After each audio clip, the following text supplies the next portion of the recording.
I just want to start off talking about the X series engine, because I have people write and say, what, you don't talk about T-types? So tonight we're going to talk about T-types, just a little bit. And talk about the engine in the T-type. The engine of the XPAG or the XPEG engine is an X series engine. The P stands for push rod.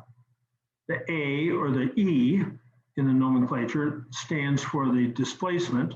A is 1250, E is 1500, and G stands for MG. But as with many BMC or Nuffield products, the parts that were made weren't made just for MG, they were made for other things too. So we also have an X series engine used in a Morris and an X series engine used in a Wolseley. So those engines, we refer to our engines as XPAGs. So there are XPAMs and XPAWs, and all of them are relatively interchangeable. The entire engine is metric. Every measurement in that engine is metric. That dates back to 1920 when a machinist, a machine shop operation started machining engines for Morris.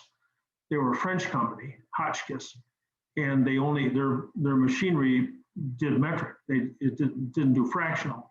So the bore is 66.5 millimeters, the stroke is 90 millimeters, the main bearings are 52 millimeters, the big end bearings are 45 millimeters, all the nuts and bolts are metric. So they ran into this jam and they said, well, you know, we can't use, we're English, we can't use a French system. So what are we going to do here? So they decided on the top of the bolts not to use the metric size cap that you would normally buy if you went to the hardware store and bought a bolt. No, they jumped that to a British standard fine size. So an 8 millimeter shank has a 5/16 British head on it, which is 0.525. It's craziness. It's pure craziness. But the same reason that they gave then is the one they gave last week. Well, we can't ask our mechanics to go out and buy a whole bunch of new tools, so forth. Anyway, the basic engine is metric. Even the factory undersizes for the crankshaft. Normally when you get a crank turned today, they have it turned at 10 under, 20 under, 30 under. The X series engines had R's, regrinds, R1, R2, R3, and they went by 0.5 millimeter sizes. So the whole thing, we took an engine apart. I don't remember when we were up on Fulton Street 20 years ago, something. And sure enough, they were R bearings. The thing had been, the crankshaft had been cut for a metric undersize. And I thought, well, maybe. So we called Jerry Gogan at Abingdon Spares, and sure enough, he had them on the shelf, R1s or R2s or something. Didn't need to be cut. The crank was just fine. The bearings had just been sitting for a long time with acid oil. Had ruined them. So we put in those metric undersized bearings. There are very few non-metric threads on the engine. Those are cumbersome too. There are two holes on either side of the sump to hold an old cable clutch arrangement that they stopped using pretty early on. Those are 5/16 BSF. And then in the gearbox, which is also metric, mostly metric, there are some screw holes on the side to hold a flange for the exhaust, and those are also BSF. But everything else in the gearbox is metric, go figure, except the front and center bearings. Those are fractional bearings, and bearings aren't fractional. All bearings are metric, so it's very difficult to get those. When they converted, when they went from the TF over to the MGA, there were only 5 metric threads that carried with the power plant. So 4 were the spark plugs, 14 by 125, the thread on that. And the other one is the gear shift knob. So the gear shift knob is 8 by 1 metric on the MGAs. Go figure. anyway, that's about, there are some sizes in there that appear nowhere else in the world of metrics. There's a fan bolt that's 5 by 0.75. Doesn't exist, can't buy them. It's a proprietary size, I guess. Nothing else like it. And anything that carries water or oil or fuel, of course, is British Standard pipe. So it isn't just metric, it does have British Standard pipe on it. So lots of information. I've got a lot of information about the X Series engine. John, wasn't the X Series engine the last Morris designed engine? The B Series, C Series were designed by Austin. The B Series engine, which replaced it, came through Austin. And when the two companies combined in 1952, Nuffield and Austin, and became the British Motor Corporation. Yes. Then they got rid of the X, but the X Series was dated too. I mean, it was at the time, 1939, when it came out, it was hot stuff. It revved up to 5,500 RPM. Other engines just didn't do that. And horsepower equals torque times RPM. So if you get the RPM up, you can get a lot of power out of it. That's what they did. Yep. Okay. Thanks, Tony. You're welcome. So that's about the news on XPAG engines. But again, I've got a lot of information about it, rebuild sizes, the diameter, diameter of the cam followers, and all kinds of stuff. And if you want some information, I can send it to you. Just send me a note on email. My email's on behind me, if you can read it on an angle or something. I don't know if it's up there or not. Or you can go on my website and get my email there. You know, if you want some information about the X Series engine or the gearbox, I've got a lot of information about both. So let's start with a chat tonight. We're up to 145 people, and we're not sure where everybody's from, but from Roger Searle, Engine Hiccup. You can unmute yourself. Roger's the original owner of a 78B. After the engine is warm, there's sporadically a hesitation on acceleration. This happens, or can only be felt, at low speed, such as starting out from a stop or coming out of a sharp corner. It feels as if for just a half a second, the engine just drops out. No backfire. Occasionally there are a few hesitations in a row. Cars stock, including the Zenith-Stromberg carburetor. Most of the emissions equipment have been removed. It's got the engine carburetor rebuilt 25,000 miles ago, and he drives it about 2,000 miles a year. Well, good for that. So we've got a hesitation as though the engine stops running. Maybe it does for just an instant, and then it picks back up again. So why is it doing that? We're losing spark or we're losing gas. If we're losing spark on the primary side, the tachometer drops to 0 and pops right back up again. Sometimes it happens so fast you can't look at it, or you haven't looked at it, but look at it, because maybe, just maybe, there's something going on in the distributor, and some connection, some wire's broken, and when you go to accelerate, the vacuum changes and the plates move, and you know, who knows what's going on. But if the tach bounces at that time, it's a problem with the primary side of the ignition. Secondary side of the ignition, you can't duplicate it except by looking around the coil. Is there something dangling close to the coil? And when you start to take off, a wire moves down and shorts out something, shorts out a spark. I mean, you can't see that happening unless you get your friend to lie on the fender with the bonnet open when you're accelerating. Not a good idea. So, you know, it's a visual inspection there. Over on the carburation side, you've got to have oil in the carburetor, absolutely. And I like thick oil in the carburetor. I like that a whole lot better than engine oil, which is the recommended oil in there. Both the SUs and the Strombergs, I like to put in something thicker, 90-weight gear oil. And it could be that there's something with the emissions. Now, I know you said the emissions were off, but it's hard to know how much is off unless I take a look at a picture of it. But remember, Pat Amarina from Chicago had a brand new, this is 1980, brand new 79, 80 Inca. Well, excuse me, they became Snapdragon in 1980. They commonized the color with Triumph. But I think it was like a 79 E, and he complained that when he went around a corner, not a left-hand corner, but a right-hand corner, started to kill it. Start right back up again. Instant run perfectly. It was as though, you know, who knows?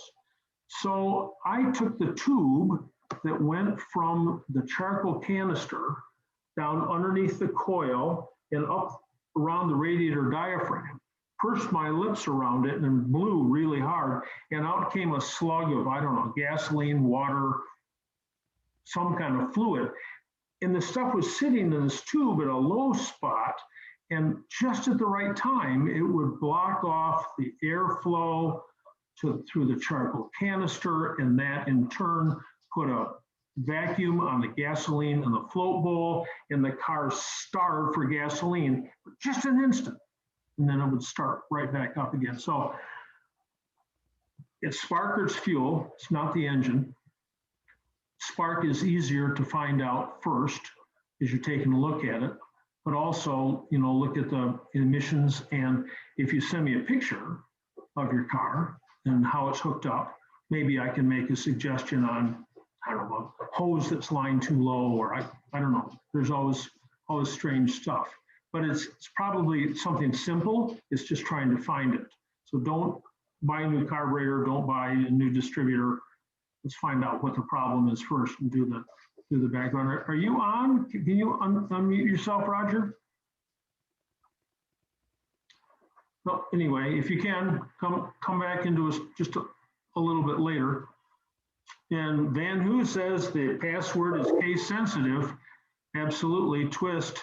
Yeah, I use my name. I doesn't matter what you use. You can use this random assembly of digits, but nicer to use a name. From Greg Swartley, I'm starting a rebuild of my MGB engine. When I measure the bore, how much wear is acceptable before I need to have it rebored? I would say, well, first of all, they bow out in the middle. The top is unworn, the bottom's unworn, and it bows out in the middle because the rings are always scratched in the middle. So if the difference between the what's supposed to be there and about the center of the bore up and down is at 8 thousandths, I mean, pistons come in 10 thousandths. So I'd go up to about 8. That's about it. And when you do put in your new pistons, make sure that you leave about 18 thousandths of a ring gap.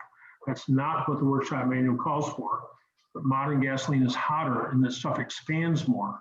And you can actually have the rings come up and touch each other, and then they expand and create an enormous amount of heat as they're running up and down the cylinder wall there.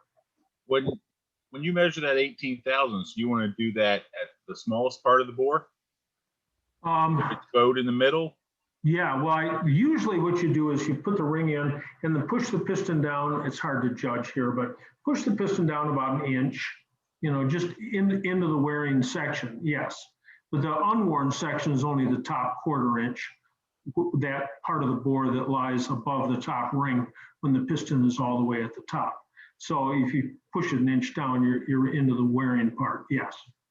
So what I did, what I've done, what I just did on my MGA was first of all, you get fixed stones, fixed grinding stones, and a big drill and a ladder, and you're up there. It's a swirling, messy job, but you use these stones and you go up and down and you get the cylinder walls as straight as you can get them. Then you use the dingleberry brush, which is properly called a glaze breaker, but when you look at one, you go, yeah, sure, it's a dingleberry brush. And that's what you use to put the 60-degree crosshatch on the inside of the bore. That's after you take the ridge off at the top with a ridge reamer. But I've done that a lot, and it works for a long time. Depends what kind of driving you do. You're gonna put 50,000 miles on it, you're gonna take it on a trip around the world or something. Take it to a machine shop and have it bored, you know, but just drive around, you'll be just fine. So about 8 thousandths, that was my limit. Bill Baumer. By the way, John, I'm from Bowmansville, Pennsylvania. Thank you. I wanted to ask everybody tonight where they were from. Thank you very much. Where's Bowmansville? Near Altoona or Philadelphia? Or? No, more towards Philadelphia. I'm south of Reading. It's probably the biggest town in Lancaster County where the Amish are. Okay, very cool. Hey, John, this is Roger Searle. I heard what you said. I just couldn't get myself unmuted. Oh, yeah, okay. And just for your information, I'm from suburban Philadelphia with the Philadelphia MG Club. All right, okay, okay. And you're going to send me some pictures of your underbonnet tomorrow. Okay. Somehow, you can send them on my phone, but then it's like looking at a postage stamp, and it's really hard to, with these old eyes, which were never very good. They're good enough to get me in the Army, but not any better than that. I've got a high resolution camera, and that'll let you zoom in and stuff. Sure, okay, and then send it to me on email. That's nice. Exactly. And I will, with anyone, I'm pleased to FaceTime with you if you got a particular problem. I did that with Larry from North Dakota. He sent me a picture of his dashboard today, and I think it said minus 24 on his way to work. It's a lot colder there than it is here. It's only 5 here. Anyway, we used the phone and FaceTime, and his wife held the phone, and so I could see what was going on, and he was manipulating things, and we worked through it until we found the problem. So I'm happy to do that with you. You got to set it up first and so forth, but okay. I'm available. So okay. Thanks, John. Great, thank you. All right, so let's see, Bill Bauer, you mentioned the ignition timing for all MGs is 32 degrees before top dead center, full mechanical advance. Would it work using a protractor to mark a 32 degree line on the timing case cover to help set the timing? Sure, it's easier to mark that 32 degrees on the front pulley and then line up if you're using a dial back timing light, just a regular timing light. If you've got a new mark on the pulley, which is way away from the existing mark, but you've got to color code it or something or other so you don't get the two of them mixed up. But the first turning in a clockwise direction, the first mark you'd come to would be 32, and the second one you'd come to would be top center. So you can do that. I've been meaning to measure the front pulley on got an MGB engine out. I know on a T-Type engine, it's it's 1.005 inches is 32 degrees. But I don't know what it is on a B engine. And of course, there are two different pulleys, diameter, maybe 3 for the MGB. But yes, whatever you can use to make it work well for you, so that you can set it. A dial back timing light is real nice, and then you can watch what's going on, but you don't need to spend the $100 if you've already got that timing light. And you can, but this is a perfect thing to do when the engine's out of the car, and you can get the front pulley off and mark it exactly. Oh my gosh, it's real nice. Okay, great. Thanks, Johnny. I'm gonna have the engine out, so I'll probably do that. Okay, so you're from Canada. Whereabouts? Yeah, just outside Peterborough now. Oh, all right. Okay. Yeah. Okay. Yep. Thanks. Okay, thank you. All right. Okay, from Ott Renken, tell me about installing new insulators on my MGB front crossmember. So Ott, you want to unmute yourself? Yes, I'm here. Yeah, where are you from? Columbia, South Carolina. Okay. What's your temperature today? It was actually about 50 degrees today. Ooh, It's pretty cold. cold here, actually. Ooh, cold. I used to live in Toledo, so I know cold. Yeah, all right, I believe you. I believe you. So two of those cross member pads are just a slam dunk, right? The rear ones, just easy as pie. You got to have a impact gun is the easier way, but you can unscrew it and then drive the pin out of the frame, slip the new cross member pad in, and tighten it off Do you again. take the bottom bolt off first? The bottom nut? Whichever one comes off. Yeah, And then you drive the pin out? then the pin drives from the bottom towards the top. I'm sure I'm correct on that. It's a tapered pin. It's got two different diameters. That's the easy one. You can sort of look at it and figure out how to do that. The front one, you got to take the coil spring out so you can get up in there with a wrench. So it's just, oh my gosh, it's just, and you don't want to take the whole cross member off at once. Maybe you do, but if you do, you got a rack and pinion, you got brake lines, oh my gosh.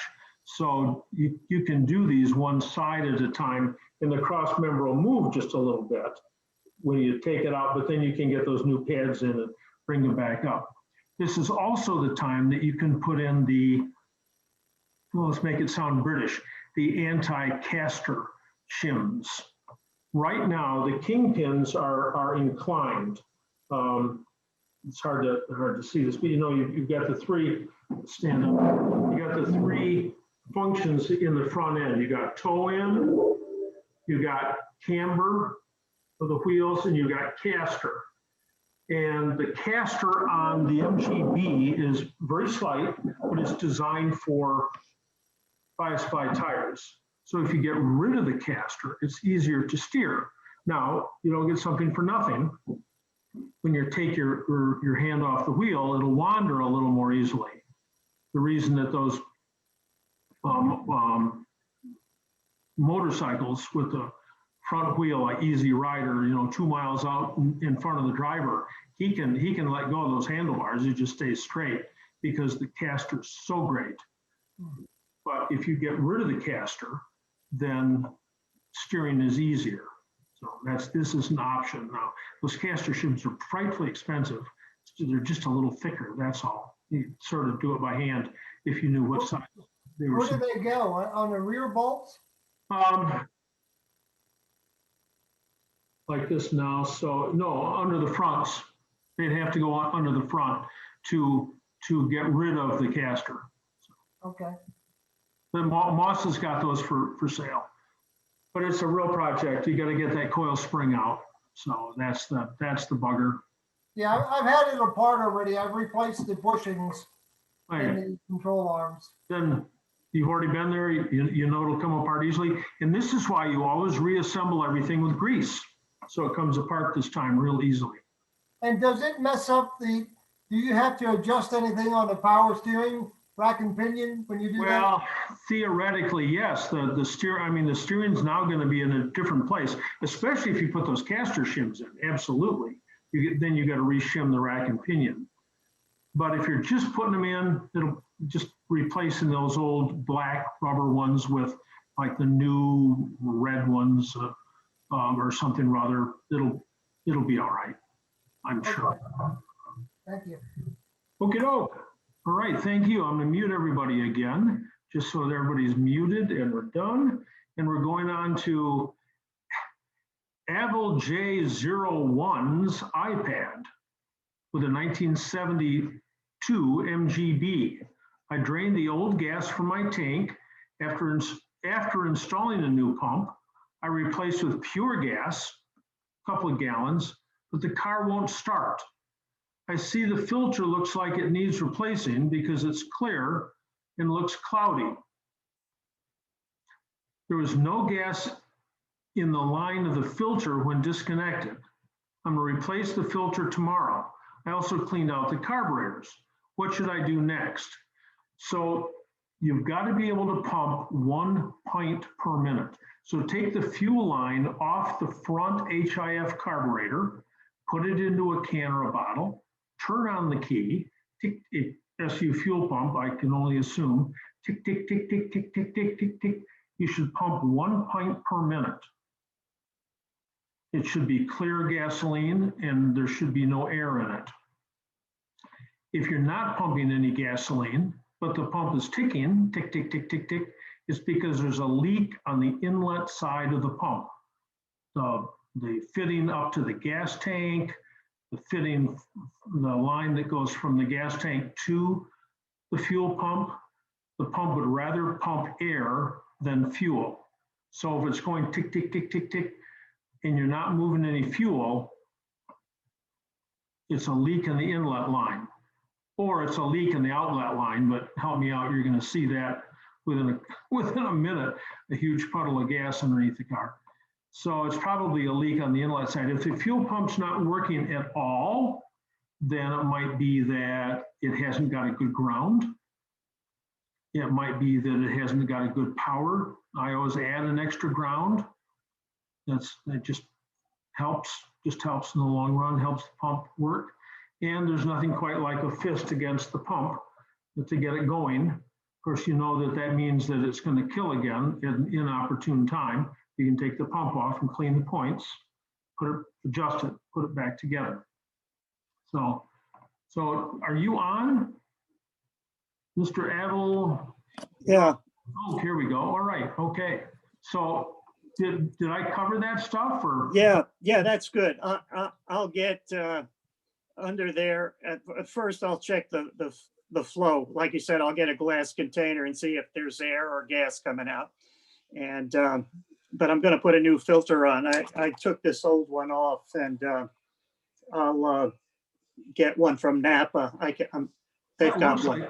Does that come apart? Some of those you can unscrew them and it's got two places here. It might, but I didn't try. It looks like glass or plastic. I wasn't going to mess with it. Some of them are got like some kind of porous stone in them, and their ability to remove particulates is a lot greater than the paper filter that you can buy for $3 at Napa. Never buy a filter you can't see through. What's the point? And just because the filter is empty doesn't mean it's not passing fuel. It's counterintuitive. You'd think, oh my gosh, if I got gas in the line, of course there's gas in the filter.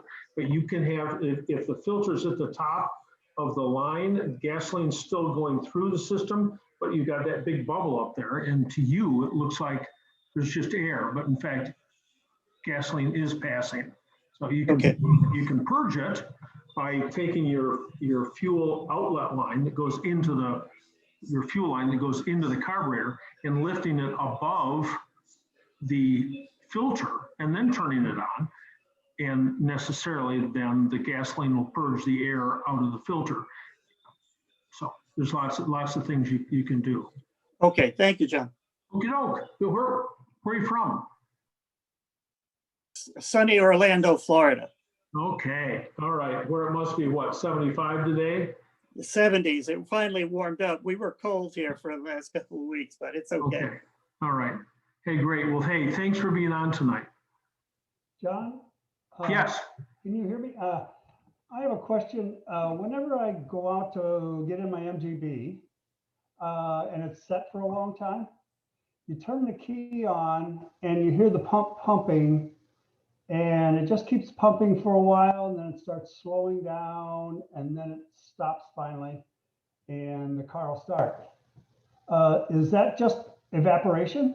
Yes, and it's completely natural.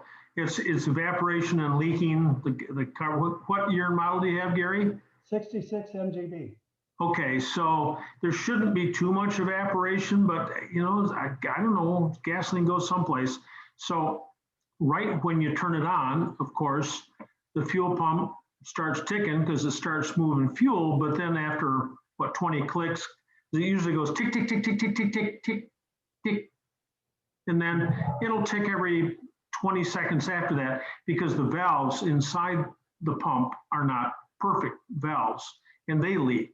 So even though the float bowl is full and the needle and seat is closed, the pump loses pressure through the two valves that are inside it, the AUB 656 valves. Yeah. Now, this car has never had a gas filter on it. And I've had it since 1982. And got it from Jim Krasinski. You remember him? He was the tech Krzyzewski. chairman. Jim Krzyzewski, yes. Chicago, yeah. Yep. And that was the worst mistake I ever made. He just, Jim just retired working on printing presses his whole life. Yeah. Well, anyway, it's never had a gas filter. Where would you put one?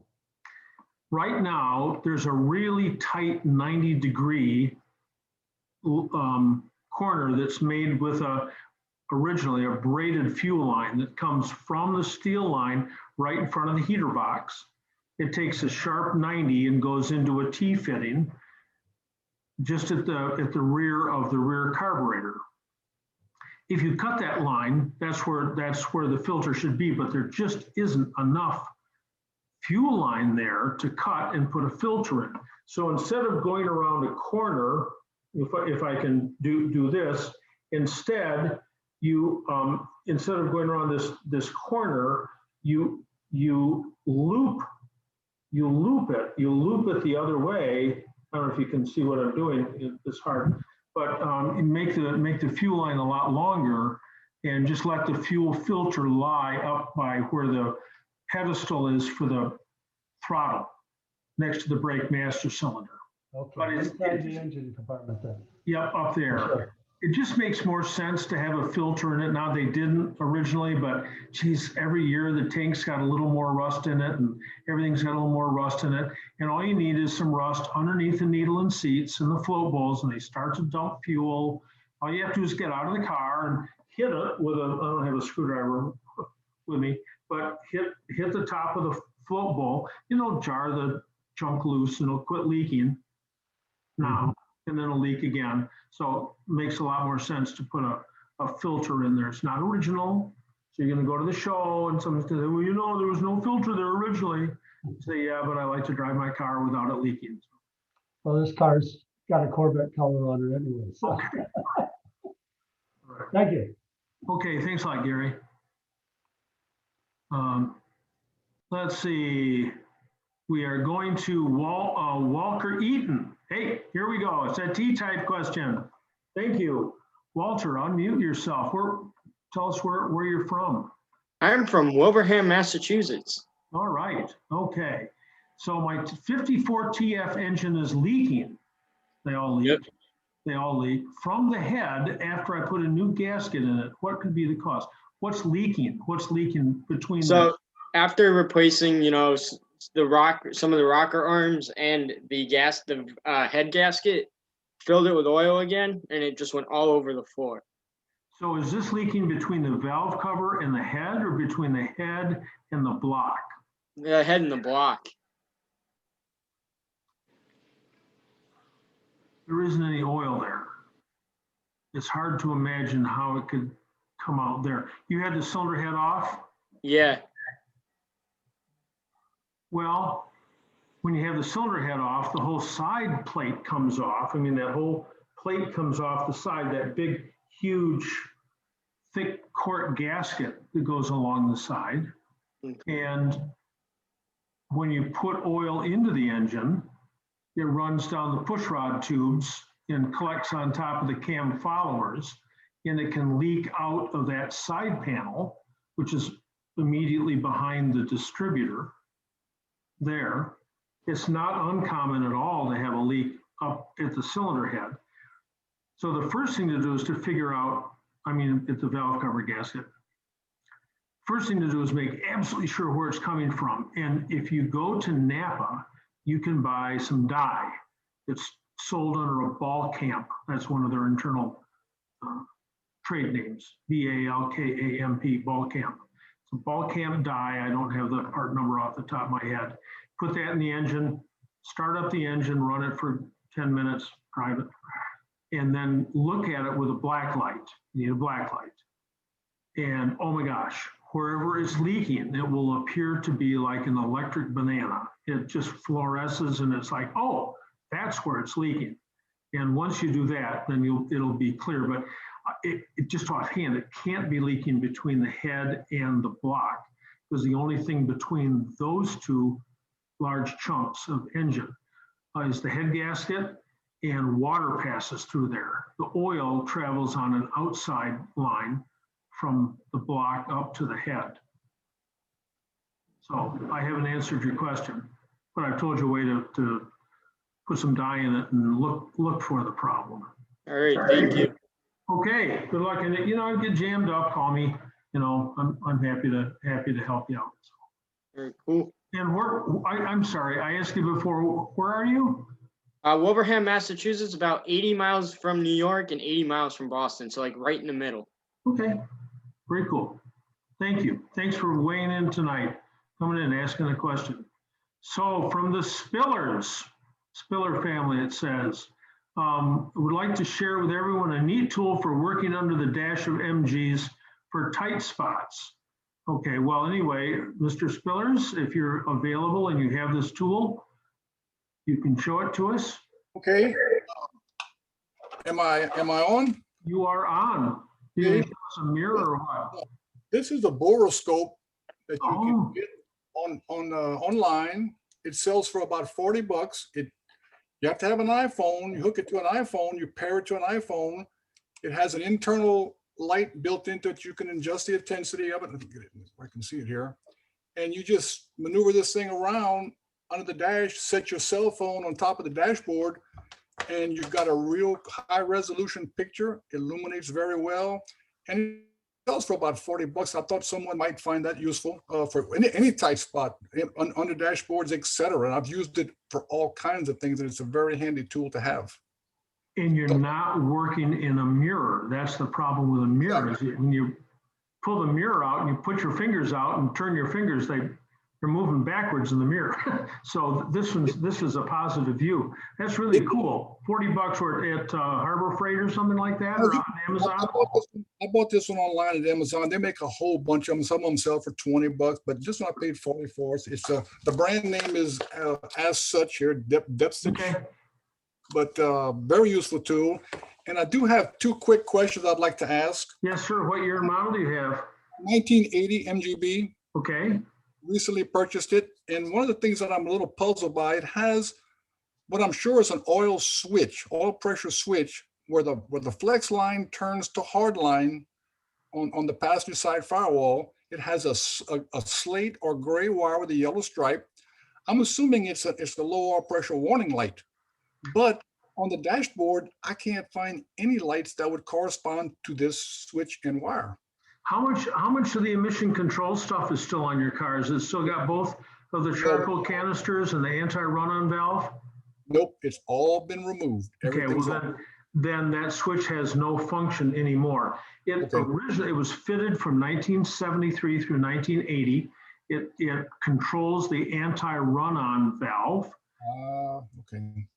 Prior to having all that stuff on having the emission control stuff on the car, which it takes no energy, it's good. I wish people didn't take it off the air pump. Hey, I'll vote to take that off any day. But the charcoal canisters and the rest of it are good things. Okay. Anyway, it's designed so that it puts a vacuum on the gasoline in the float bowl right when you turn the key off, when the engine's not running and you still have oil pressure, which is right when you turn the key off. And it's designed to shut the engine off instantly by starving it for fuel, so it doesn't diesel and spew unburned hydrocarbons in the atmosphere. Most 1980s don't diesel anyway, unless you got the compression jacked up or the timing screwed up or something. But that's what it was there for originally. It's slate with yellow, and then that you find the two wires that originally went to the anti-run-on valve, and the other one is slate with purple, and that has its own fuse underneath the fuse box on the inner fender.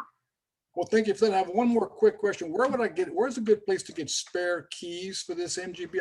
When I bought the car, they only had one ignition key, period. Is there a particular place to get them? I doubt you go to Walmart and get them. A local key shop. Usually you can just go to a local key shop. Now you might get a blank that says Volvo or something on Right. it, but local key shops, they're just, and don't have one made, have like 6. Yeah, Screw one underneath the Phillips screw, which lies just to the left, the right as you're looking at it, between the heater box and the brake master cylinder. There's a screw right there, and just screw it in there. Worst case, you got to find a Phillips screwdriver to get your key out so you can get your car started because you've lost it at the beach. You know, so. I live near Lafayette, Louisiana. Just to let you know, we had about 68 degrees here today. So not too bad. And thank you very much for the information. I hope Hey, well, good luck. Thank you very much. Yes, sir. Those boroscope tools, those are just coming in. Those are just getting hot. When I sold my shop, this Mikey bought one on the front counter. He goes, look, you can look down inside the cylinder. And I said, well, what's the point? I mean, if the compression's bad, you got to take the head off anyway. So you'll find out just as quickly once you get the head off what the problem is. But as it turns out, they're wonderfully, wonderfully handy for lots of reasons. Okay, Mike and Martha, how do you reduce the runout in an MGB hub rotor when you put on new rotors? So Mike, you want to unmute yourself? Where is Mike? Mike's trying to unmute himself. So when you buy a brand new rotor and put it on your MGB, and if you put a dial indicator, I don't know where you'd fix the dial indicator to be able to spin the rotor, but if you had a magnetic based dial indicator, I would think that thing should be within 1,000th or 2. They're supposed to be really, really straight. If it's not, then there's some problem between the hub and the new brake rotor, or maybe the brake rotor's been made incorrectly.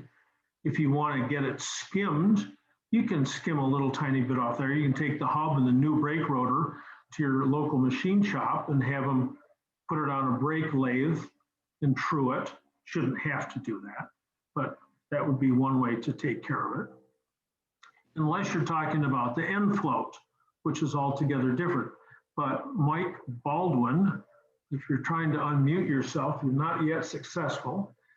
And we'll wait for you to come around if you find out how to unmute. But anyway, those are just my comments about reducing runout on an MGB hub rotor. Runout is the wiggling that it does, like you might have on a flywheel if the flywheel wasn't square with the back of the engine. Okay, so we've got Rob on his iPhone. What model distributor did you recommend? For an MGB, the best distributor is a 40897. Now that's a number that corresponds with a 25D delta, 25D type of distributor that they used from 1962 all the way through 1974. In 75, they changed the whole construct of the distributor, all the pieces, called it a 45D. So if you can find a 45D that's a 41427, that's got the same advanced spec as the 40897, but they're in different distributors. If you want to have someone build a distributor for you, which is my recommendation, then use either Jeff Schlemmer at Advanced Distributor in Minnesota or Rob Wadinsky at British Vacuum Unit in New Hampshire, and tell him you want a 40897. Schlemmer's got a worksheet. He wants to know your cam lift and piston diameter and compression ratio and all that kind of stuff. But the really the 40897 is at that time was the all-around best distributor, and I expect it still is. There are different distributors for A's, different distributors for midgets, T-types, and even within the range of MGB, there are probably 25, maybe more distributors, depending on what year it was made and for what market it was made. Anyway, all of them have to do with emissions, but the 40897 or the 41427 are the ones that you're after. Chuck Linick. Chuck, where's Chuck tonight? You unmute yourself, Chuck. West side of Cleveland, Sheffield, Lake, Ohio. All right. So Chuck complains that his sending unit leaks on his 54 TF. That's because it's a replacement one or the original one? No, that's a replacement, John. Okay, well, you know where we're going. So do you still have the original? I might. That's the first rule of MG, and never throw a used part away. So there are 2 gaskets involved, and there's an axle. Now the axle, if it leaks, there just isn't much you can do about it. But there are the 2 gaskets, and those 2 gaskets you want to have them in cork. You don't want to have rubber. You want to have cork. And on that cork, you use Permatex number 2. It used to be called number 2 aviation. It's just number 2 now. It's this goopy brown stuff that's sticky and never dries. It's just great for that. The only problem is trying to get it out of the car to change those 2 gaskets. So, where do you think it's leaking from? Can you tell? Is it one of the gaskets or is it out of the axle or is it unclear? No, I think it's coming out of the gasket. It's a really small leak, but I just wish it wasn't leaking. And I'm like, and I did use the rubber gasket when I originally replaced. Okay, well that's probably the problem. A little gasoline leak is like being a little bit pregnant. You don't want any. You can leak oil all day. We can joke about it. Undercoats the inside of your car, all that kind of stuff, but not gasoline. Can't leak gasoline. So it's the trick is those quart gaskets, and you can go to Napa. Now I wouldn't try to cut that round gasket myself. I just wouldn't do that because they're available. But the smaller gasket, I don't know if that smaller quart gasket's available. You can go to Napa and buy some cork, use that aviation number 2 gasket on it. Hey, John. Yes. Yeah, this is Eric from Round Rock, Texas. Yes. I just changed the sending unit on my TD, and I used the composite gasket from Abingdon Spares rather than the cork. Pull that out of the bag. So we Not can, even this. I bought 2 just so. Just so you can show us one. It looks like paper, doesn't it? Yeah, it's real thick though. So that must be. I bet that's an SU gasket. They call it composite. Okay. But it's got the one for the cover, and it's even got a little one for the threaded contact piece. But the other thing I was going to share with you was that Abingdon Spares also has Allen head screws, 2BA Allen head screws. If you're doing it in the car, there's not much room up there, and you can't get a regular screwdriver on there. So I used one of those angled slotted screws to undo it.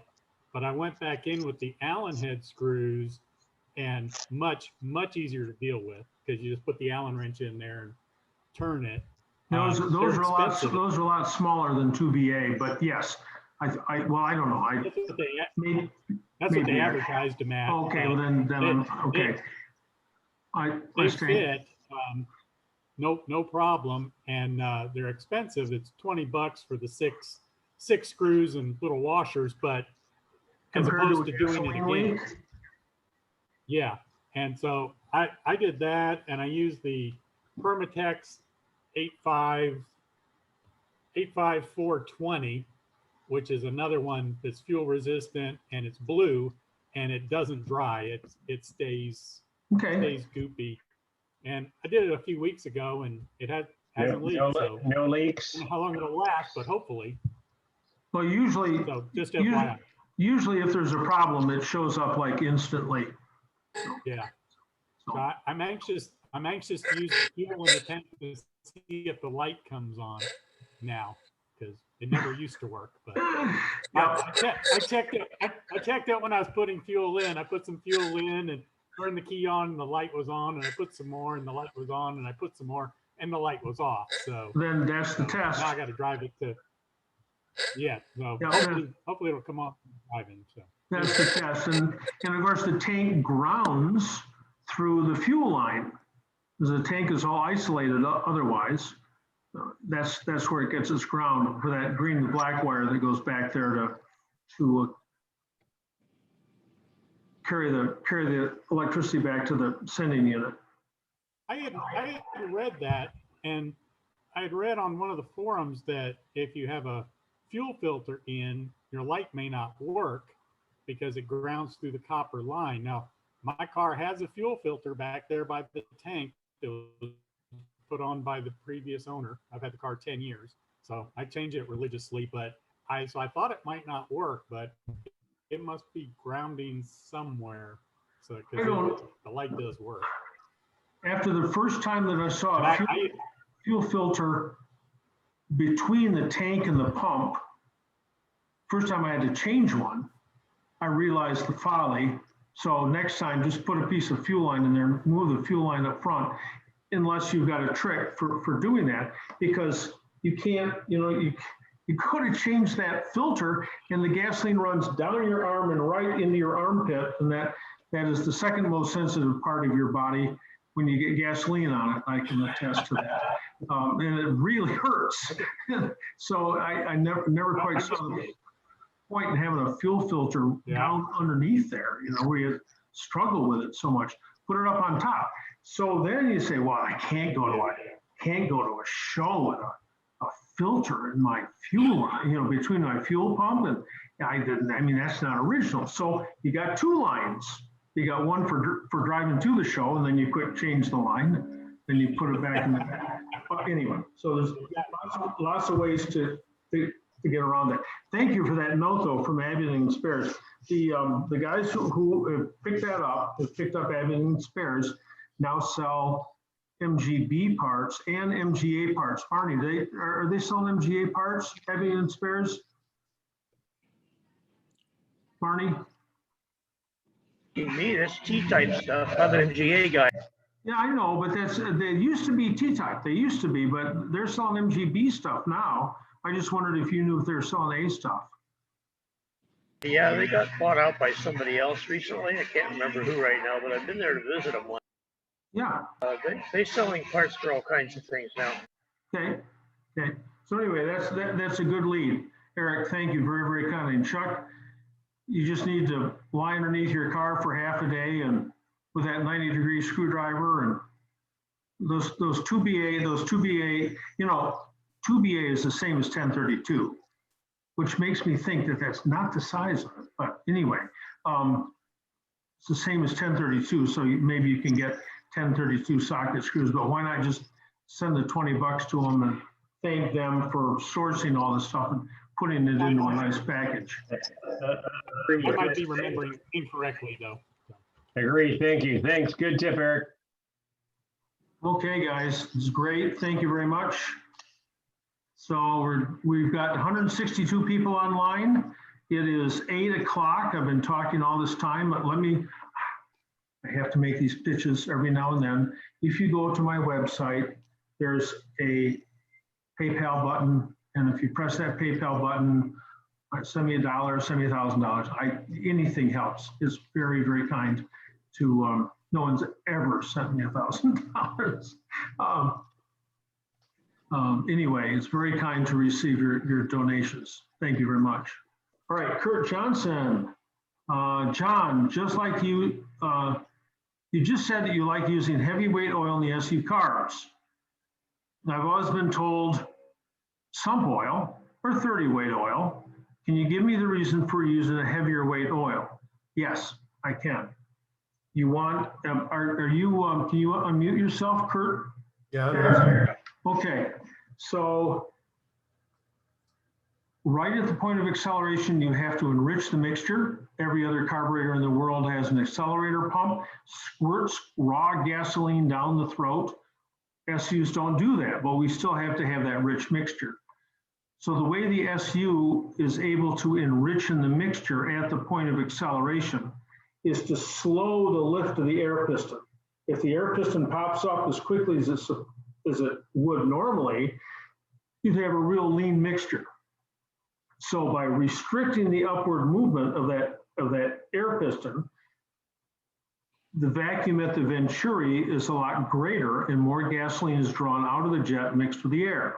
This is only through acceleration. This doesn't last for very, very long at all. So how many times has the brass valve on the end of the AUC 8113 damper down inside the dashpot, how many times has that run up and down? How many times has that piston run up and down since that car was new? 30, 300, 3,000, 30,000, 300,000, 3 million? A lot.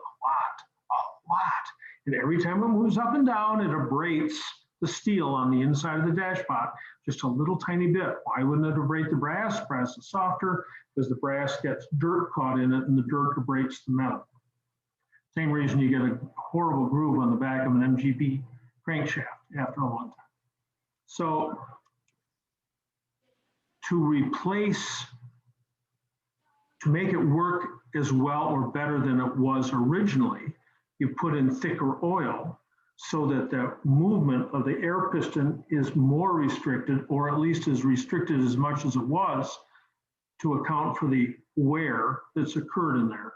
I use 90 weight gear oil, GL4, and somebody even tonight will go say, well, you know, the viscosity on gear oil is a different rating than motor oil, and the really 2050 is just about the same as 90 weight. Drool them out. No, they're not. Yeah, gear oil's thicker. So that's why I like gear oil. So you put it in there. If you don't like it, put something else in there. You know, some people put transmission oil, 3-in-1 oil, brake fluid. We had that last week, or maybe I did. I had a private seminar with a Toronto and Washington, D.C. MG car club. But somebody, maybe it was here last time, somebody talked about brake fluid in there. And it's like that works well if you want to take the paint off the underside of your bonnet. Anyway, 90 weight gear oil, that's why. Okay, John, that explains it a lot better than I've heard before. I couldn't figure out the reason for it. But I've never worked with ESU carbs before. I've been a Chevy guy for many years, and now I've got these. I just rebuilt the carburetor on my Chevy, so what you're saying makes a lot more sense. These carburetors are so nice. They have, how many? 4 moving parts. You got the throttle. You've got the jet, which is, you got the throttle. You got the air piston. You've got the jet, unless you got HIFs, but it's still something still rotary to mix the fuel. That's it. It just, and it all works. It's a continuous, depending on the needle and the mixture that you're going for. It's just a nice continuous operation. You don't have one barrel cutting in at some point. It's not like a Weber with a 32, 36, and the 32 is working all the time, and you got your progressive cam on there, and that opens up the 36 at some point. I mean, it works. All carburetors are pretty simple, but I like the SUs because they work all the way from idle all the way up to maximum speed. Yeah, it's a lot easier to work with those than it. Like I said, I just redid a Rochester, BC, and even though it's a little single barrel carburetor, there's a lot more working parts to that than there is on the SU. I love SUs. I'm not so keen about HIFs, but I love the HS carburetors are the best ones. H-type used on the TR4s, early TR4s maybe and before, and the MGAs and Bug Eye Sprites, T-types, They use cork seals and they dry out and they start to leak a little bit. Well, I've got the 72B behind me there, which has the HIS in it, but I've also got a 70 or 59 Morris that's behind it there that has a Sprite engine in it with dual H4s in it. Dual H1s? No, the 4s. Oh my gosh. Yeah. It's quite good for that car, but you know, I've learned to work on both of them and it's a lot simpler. Peter Caldwell, who does the shock rebuilding in Madison, Wisconsin, under the name of Worldwide Imports. He's the guy you want to use to rebuild your shocks. Real good guy. He's got some commercial, I think it's an Australian commercial vehicle, PMC. It's got a B series engine in it. It's got a manifold with a 1.25 inch carburetor on it. It's for real, you know, like around town, low speed use. There's all kinds of mixes and matches on carburetors and engines. But if you've got H4s or HS4s on a 1275, that's a lot of carburation for that little tiny engine. Yeah, and it came out of your area up there in Michigan too. It was up there most of its life. Maybe we saw it sometime. I don't know. Yeah, you never know. Thanks, John. You're welcome. Tom Booth. Tom Booth is from Birmingham, Michigan. Tom, thank you. What? Yeah. So I'm going to mute everybody again, just so that everybody's in the background. And Lubov Mazur has a TF. He says, my TF makes one big jolt and a loud bang, as though I'd run over something and hit the underside of the car during the first few minutes of driving towards the back. Any ideas? One big jolt and a loud bang as though I'd run over something, hit something on the underside of the car. So he gets that, and then after he drives it for a while, it doesn't do that anymore. So usually that's something having to do with the driveline, the weak part of the driveline. Lubov, you there? Yep. Yes, I am. Yep, and you're calling from? Albany, California. Okay, all right. So usually that is from a faulty U-joint, but because there are two U-joints, the U-joints have to be in alignment. Sometimes they're not after somebody's worked on it. But once they go bad, then there's a banging that'll happen, and it's often accompanied by a ringing sound. So if it's not that, do you have disc wheels or wire wheels on your car? Disc. Disc wheel. So it's not loose wire wheels. Still, the rear hubs on T-types come loose from the half shafts. It's just a wearing item. Very expensive to fix. You got to buy a half shaft and a rear brake drum, both. So it's back there. So I would, before you put any more miles on it at all, I get underneath it, have somebody get underneath it and check the drive shaft, make sure it's tight front and rear, make sure the U-joints are in alignment, make sure the U-joints are in good shape. That's about the only thing that would make such a jolt. A loose exhaust, I mean, that's often accompanied by scraping and jingling and things like that. But I'm dialed into a U-joint. Okay. Hey, John. An armchair analysis at 2,000 miles. Yes. Yeah. Dave Brown here. Yes. Sometimes it's a loose rear shock. Okay. And if you tighten the shock, it almost sounds like somebody's taking a broom handle and pounding on the underside of your floorboards when you have a loose shock. Just once. But it's just once. But it sometimes it can shift. You're driving and the shock is now like in a trailing position and it'll pretty much stay there. So I just replaced the shock, so that's quite possible that that's what it is. They should be reefed down really well. Dave, you may be on it. She said that. Well, even a blind squirrel will find an acorn once in a while. I was going to say that Driveline problems usually happen repeatedly. They're going to keep going while you drive. This happens once, and then it's good for the rest of the drive. Right. I got a suggestion for him, John. Yeah, Barney, what's up? If it only one bang, a few minutes after he starts driving the car, I presume it's like after restoration work, could be a front coil spring.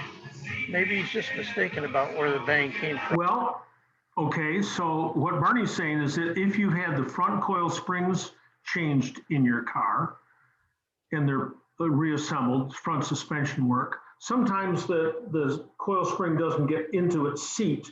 You hit a railroad track or big bump in the road and you get this really low sproing bang, but it only happens once and then it's seated. That doesn't happen again. I like Dave's idea about the rear shocks, especially since you said that you just had some work done back there. Yeah. Okay, let us know. Come on next week, next month, whenever. Let us know. Okay. I will. Thank you. Okay, thank you. All right, I'm gonna mute everybody again, and now we have David. Oh, David Knock, are you on? From sunny California? Oh, Tom Booth complains that his computer doesn't have a camera or a microphone, but I can see and hear you just fine. So, okay, Tom, that's good. And from Paul to everybody, Paul's in Owensboro, Kentucky, and Walker Eaton is weighed in and said he's from Wilbraham, Massachusetts. Ron DeYoung is from Pittsburgh, Pennsylvania. We're here, John. Hey, all right. David, yep. Yeah, you caught me driving down the road.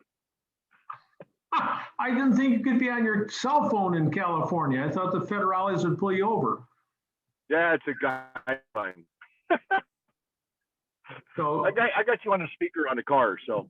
Yep. So David runs a shop, British Car Specialist in Stockton, California. It used to be a dealership. Family concern is it was his dad's operation. His dad's passed away, but his mom and sister and son and everybody's still there. So he's the Healy guy. He's the Healy guy in the West Coast at least. So and you do some MG work too, David? Oh yeah, we do a lot of Bs. When you were talking earlier about the fuel filters, I've always installed them in the input line back by the tank. That way they're always there and hidden. Maybe I've got more experience with gasoline running up my arm. I hate them back there. So you get clean gasoline going in the pump. I mean, you got that, absolutely. And right now, without a filter, there's a sock inside the tank or some sort of gauze screen. And there's a real coarse kind of gauze screen inside the pump. Inside the T-Type pump, those AUA 25s, those have got a pretty fine screen in them. The later one, the MGBs don't have such nice screens in them. But anyway, David puts his back there, but he's immune to gasoline on his underarm, I guess. Well, I like hiding them. So there's form and there's function. Absolutely. That's right. Yep. Yeah. So, all right. No, I was just closing up the shop and thought I saw you were on today, so I thought I'd check in and see how things were going. Thank you very much. Thanks. So if you're from the California area around Stockton, first city in the United States to have a major bankruptcy. That was a long time ago. Was that 15 years ago? David's on, can't hear him yet. Anyway, Stockton, California is still operating. Yeah. Okay, so we've got Joseph Vins, who's weighed in from Madison, Alabama. Keith Langan from Rohnert Park.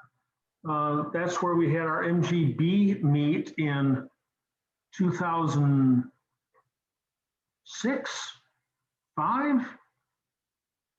So right up the hill from Fort. What's the Russian fort? right there. Oh my gosh, blank.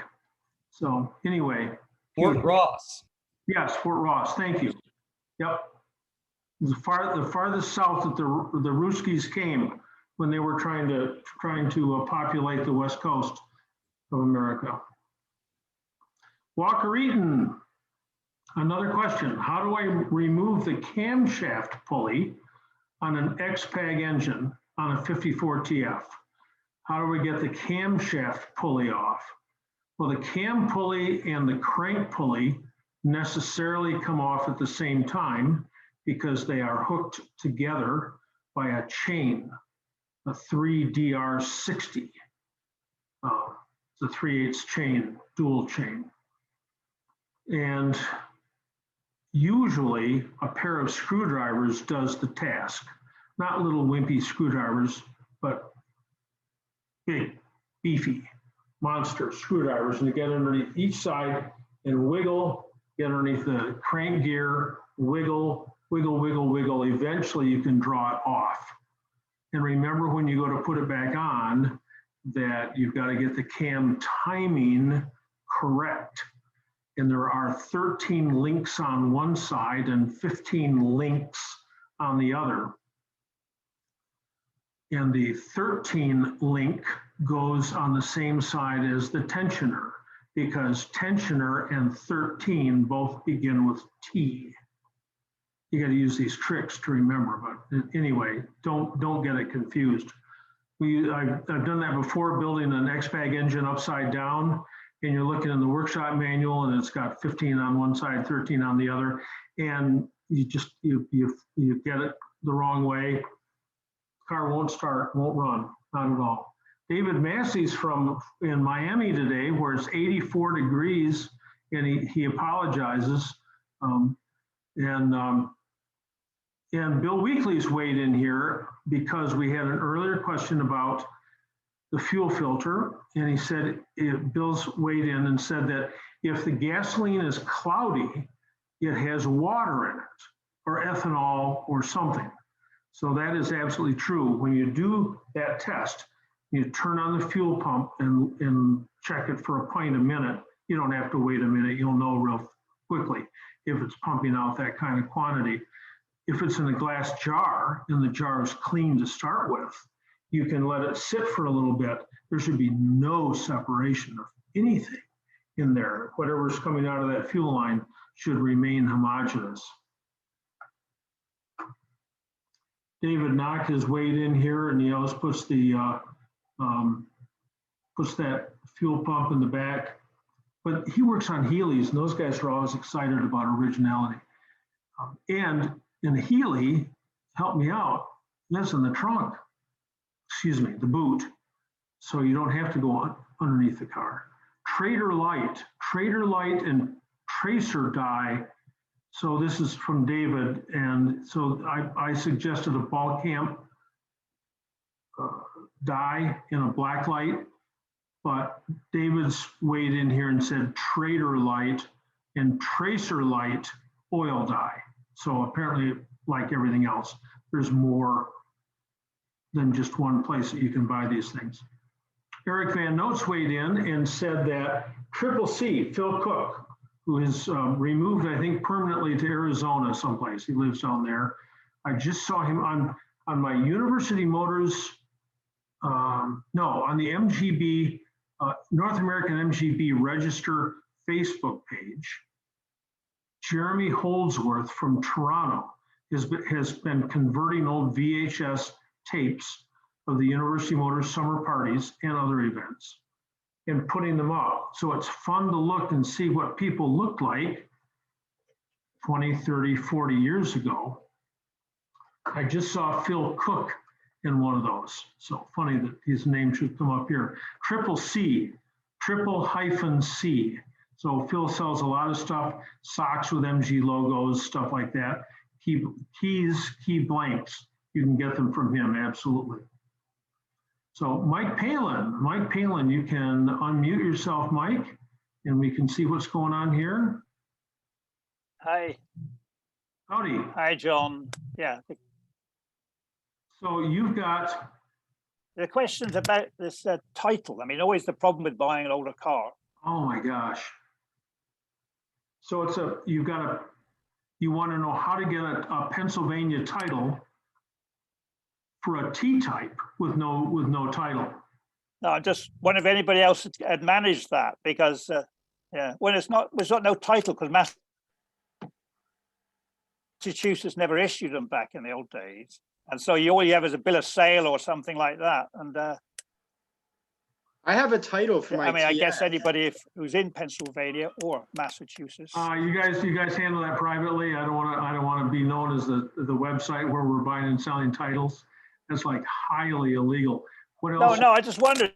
Yeah, but Walker Eaton here. You know, because this is the problem with buying an older car like this. You know, touch with each other. A fellow who worked with me for years, Greg Purvis. We worked together at University Motors, and he purchased a TF from Jerry Gogan in 1977. In fact, he drove an MGA twin cam coupe from Grand Rapids down to the GOF, which was at its westernmost point ever, unless you count Indianapolis, the big meet in 1996. This is 1977. There's a GOF in the Detroit area. And Greg had already sorted out with Jerry that he was going to trade him this twin cam for a TF and $1,500, which in 1977, $1,500 bills was a real pretty sight. Anyway, he got that TF and he gave up trying to get the title. His wife then took over, and it took her forever to fill out. And you just have to, there's a protocol in every state for doing it. You just have to do it. You have to put up a bond. You have to, it's just craziness. You can buy a title from somebody, which is highly illegal. You can do it because your car is stamped on the chassis and isn't going to match the title. Or when people build cars, they send the information to somebody, maybe a group of people, a couple of people doing this in where? Mississippi, Alabama, Georgia. And this guy will put the car in his name and then sell the car back to you. Now, it's not going to probably come back as an MG, but you're going to have a title for it. So you're going to be legal. I know it's a hassle. And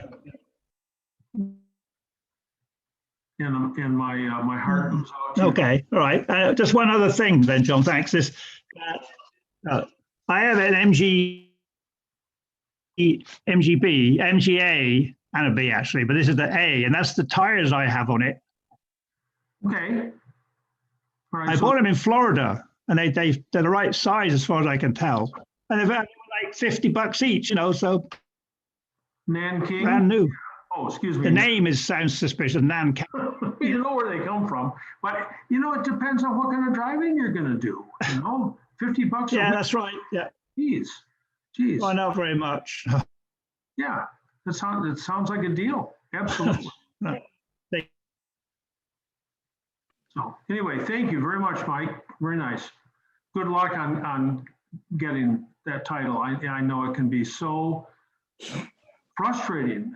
But anyway, Andrew weighed in and said ditto on. Well, have a go at it.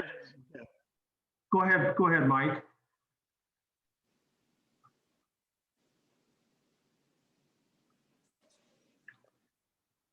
You can go ahead, Mike. You're locked up from time to time here too. No, I've finished, John. Thanks. Thanks. Okay, very kind. Okay, let's see. Eric Van Note, the screws that Abingdon sells are 3BA. I knew it wasn't 2.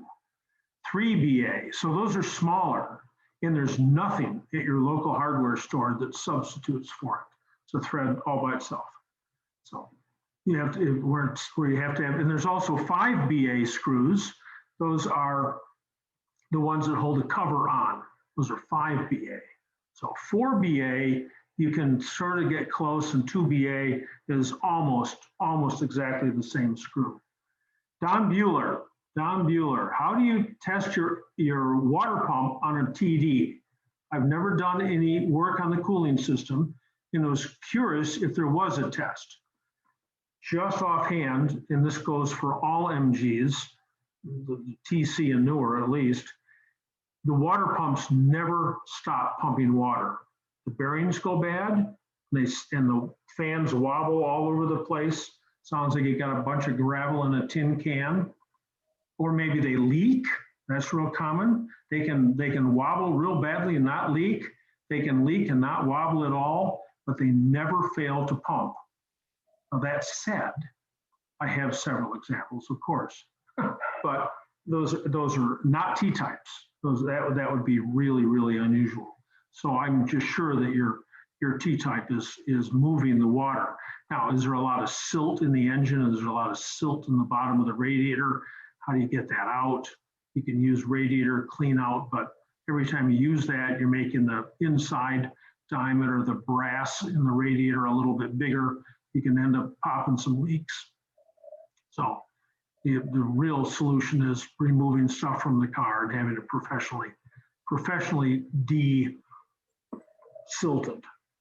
Anyway, so Don Bueller, are you still on? Yeah, I'm still on, John. Where are you from? I'm from Salt Lake. Okay. All right. So what's the weather there today? Oh, it was a beautiful day. We had a nice snowstorm on Saturday, but it was about 55 today. Oh my, nice. Yeah, very nice. How hard is it to put a new water pump in on a TD? Oh, about as hard as it can get. It's not as hard. Yeah, it's it's like behind. Can you do it without taking the radiator out? Yes. Is it 100 times easier if you take the radiator out? Yes. It's just, oh my gosh, stuff stuck together, and when you put a new water pump in, you also put in a new pulley, because the shaft on the water pump has got a taper to it. The shaft on the pulley has a taper to it, and almost always one or the other is worn out. That's not to say that the taper that you buy in the new pulley or the taper you buy in the new pump even will match the new parts. Probably something you should check. But it's easier than the TF, but there's that cross brace that attaches to the bottom of the water pump. It's got the turnbuckle on it that goes over and keeps the engine from moving back and forth. Yeah. That's the real problem. It's just fighting with that thing, getting that thing off. You'd think that if you ran the turnbuckle all the way tight, one end or the other would come out of its position. It doesn't. Like, come on, guys. I mean, you can't blame anybody. They're all dead, but geez. So now it's like, what do you take the bracket off, and one of those bolts holds the shock on? It keeps, or do you just get a great big bar and stick it down between the manifold and the engine and push, so that you push the engine over to the side just a little bit and get that turnbuckle deal off there, so you can get the bottom bracket off. That's the hardest part. Okay. Thank you, John. Okay, thank you. John Ordowich is from, this is John Ordowich, but it says Carol Hack, Ventura, California. So Paul Evans from Balboa Island, California. Jack Long says hello from Delaware Beaches. Here's Paul. Thoughts on a ported vacuum 40897 distributor on a 77B with HIF carburetors.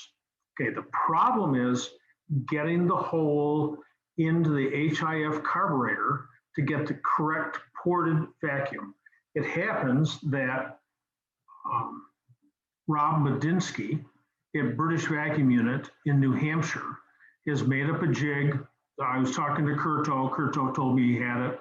I've talked to Rob. I don't remember Rob telling me that he had it, but Curto told me. And so he can take your carburetor body. You don't have to send him the whole carburetor. Just send him the whatever you want. And he can put it in this jig and drill it and be able to port it so you can get ported vacuum for your 77B with a 40897. That's the way out of it. I'd be hesitant to drill a carburetor myself. Well, John, this is Dave Brown again. Yeah. I've done it by hand, careful measuring. Okay.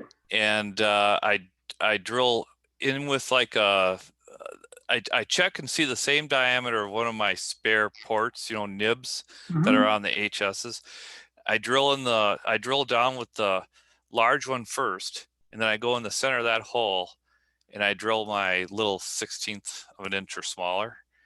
And if you measure real carefully, there's a boss there on the bottom that you can use, and it's not that hard to hit the aim, and you don't have to even be that close. You just have to be right by where that throttle disc is going to open. Okay. So that's supposed to there. If you're off by a 1/16 of an inch either direction, which is a total play of 1/8, it'll still work. Okay. Because it's going to sense that vacuum coming across there. So that's don't be afraid. If you're very careful and have nerves of steel, you can do it. Okay. All right. So Dave, or you can send it to Dave and he'll do it. I'll do it with a whole rebuild, but okay. All right. Okay. All right. So, but the point is, with a 40897 distributor, that early distributor, you must have ported vacuum, and you can't get that any other way on an HIF other than adding this port to it. So, dicey stuff. So, okay, and from iPhone, he says the Nankane tires, he thinks that they're Korean. Sterling, we got another T-type question here. My 53, he says TC, but probably mean TD, did not have a title when I bought it. I'm in Michigan, and the car was purchased here from California in 1979, and I was able to get the title with help from my local Secretary of State and the California DMV. So Mike Palin, there is a way out of this. So, but that, he says in 1979. So Sterling, you're on. If you're here, you can still weigh in. Did you get the title in 1979? A lot's changed since 79. No, I got the title 2 years ago. Oh, all right, okay. The car had sat here since 1979, hadn't moved. Okay. So. But it had a California title? It had one, they lost it. So the people I bought it from, the lady gave me a bill of sale with a copy of her husband's death certificate, attesting that that car was his, but they couldn't find the title. And then California searched their records to make sure it was not a stolen car, sent it to Michigan, and then they issued the title. So do you have to put a bond up or anything? No, that's what they were calling for, but my local Secretary of State told me she thought that was bullshit. Well, of course it is, but. So, and she said, we can work around this. There's a way to do it. Very nice. Yeah, oh, she's fabulous. Very nice. So there is hope. There is hope. There is hope. So where are you from? Frankfurt. Oh, all right. Okay. Yep. My son just, did I say that last time? My son just bought a little two-family in Alberta. Oh my God. I'm closer to Alberta than I am to Frankfurt. Well, it depends on which step you take. I mean, those two communities are pretty close to each other. So anyway, he's hoping that, land on water. It's not on water exactly. You got to walk over the sand dune, but all it's got to do is sort of get discovered, and then suddenly the land values around there will pop up a little bit, and all those underused buildings and businesses could pop up and become something. So anyway, talk to me sometime. He's up there all the time. Okay, very good. Okie doke. All right, so Dale Brown has weighed in, and he just found a borescope on Amazon Canada for 46 Canadian. That's one of the $20 American ones. he says he'll probably not that bad. Although I looked up the pound yesterday. Geez, what's that, $1.34?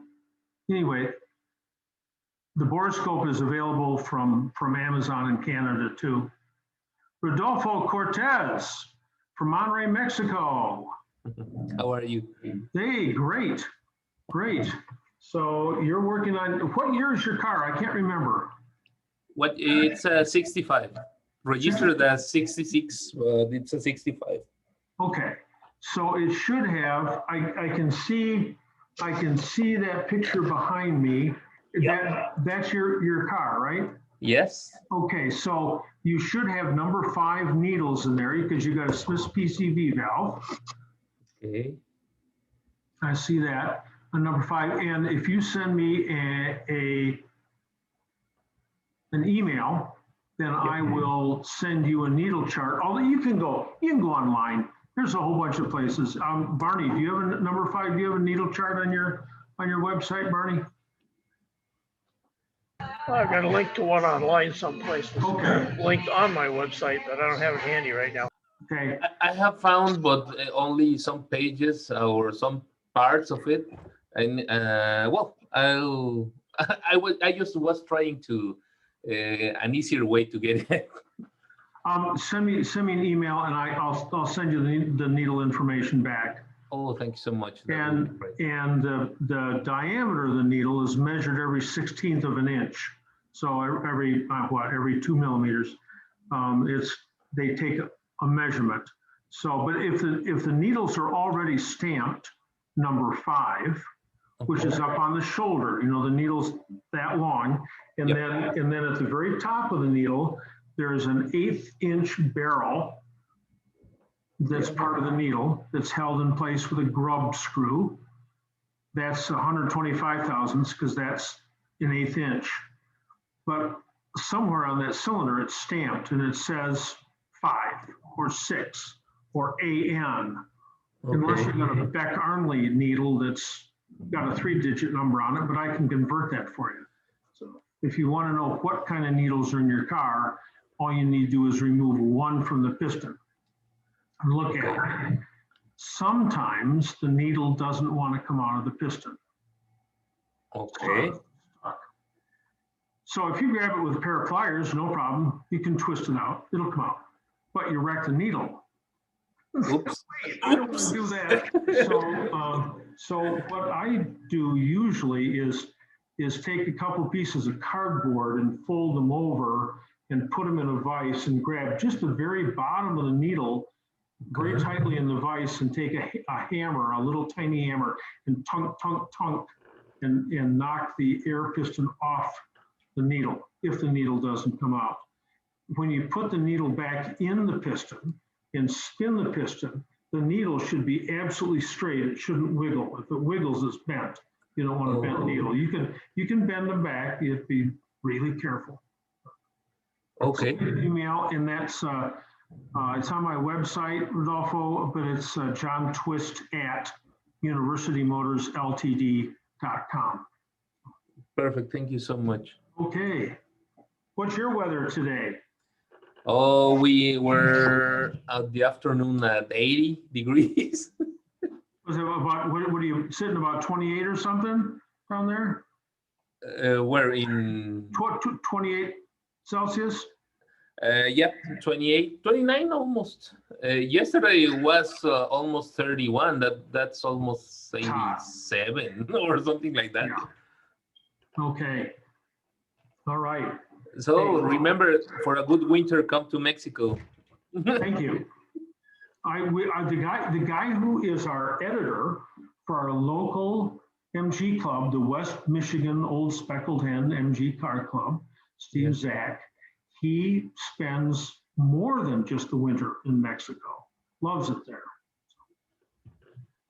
And everything's online, so he doesn't have to be here to do anything. Definitely. Thank you. Thanks. Okay, Oscar Petrie. John, is there anybody that will take my stock 53 TD dynamo and convert it to an alternator? We talked about this maybe last time. There are a couple of firms I don't know about the tack drive on the back, but Holden, Holden out of England, makes an alternator that looks just like a generator, looks just like a dynamo. Somebody must make one with that tack drive on the back. I'd argue with you and say, don't do it. Just leave the generator in place, get it rebuilt. It'll work just fine. We won World War II with generators, a lot of alternators, but they work just fine. Inherently, there's no problem with them. But if you're damned and determined and you want to do that, Holden, that's one of the names. And anybody else weigh in? We had a big discussion about this last time, I think, here, about a couple different firms that sold those alternators that look like generators. But thank you. That answers my question. Yeah, no one's weighing in. So, Oscar, where are you from? Ocala, Florida. Oh yeah, all right. I've been there. Fixing MGs under a banyan tree at GOF South a couple of years ago. Yep. Hey, John? Yes. Yeah, there's one that's made over in the UK called a Dynamotor, and I think it's AccuSpark that makes them. And I've read a lot of good things about them. I've never had one, but they've been around for quite a while. So okay, Dynamotor, sort of merging the two words. Okay, all right. And someone else is trying to weigh in here. Yes. I have one on my M3A. But we're having a real bad connection here, so I don't know who's speaking.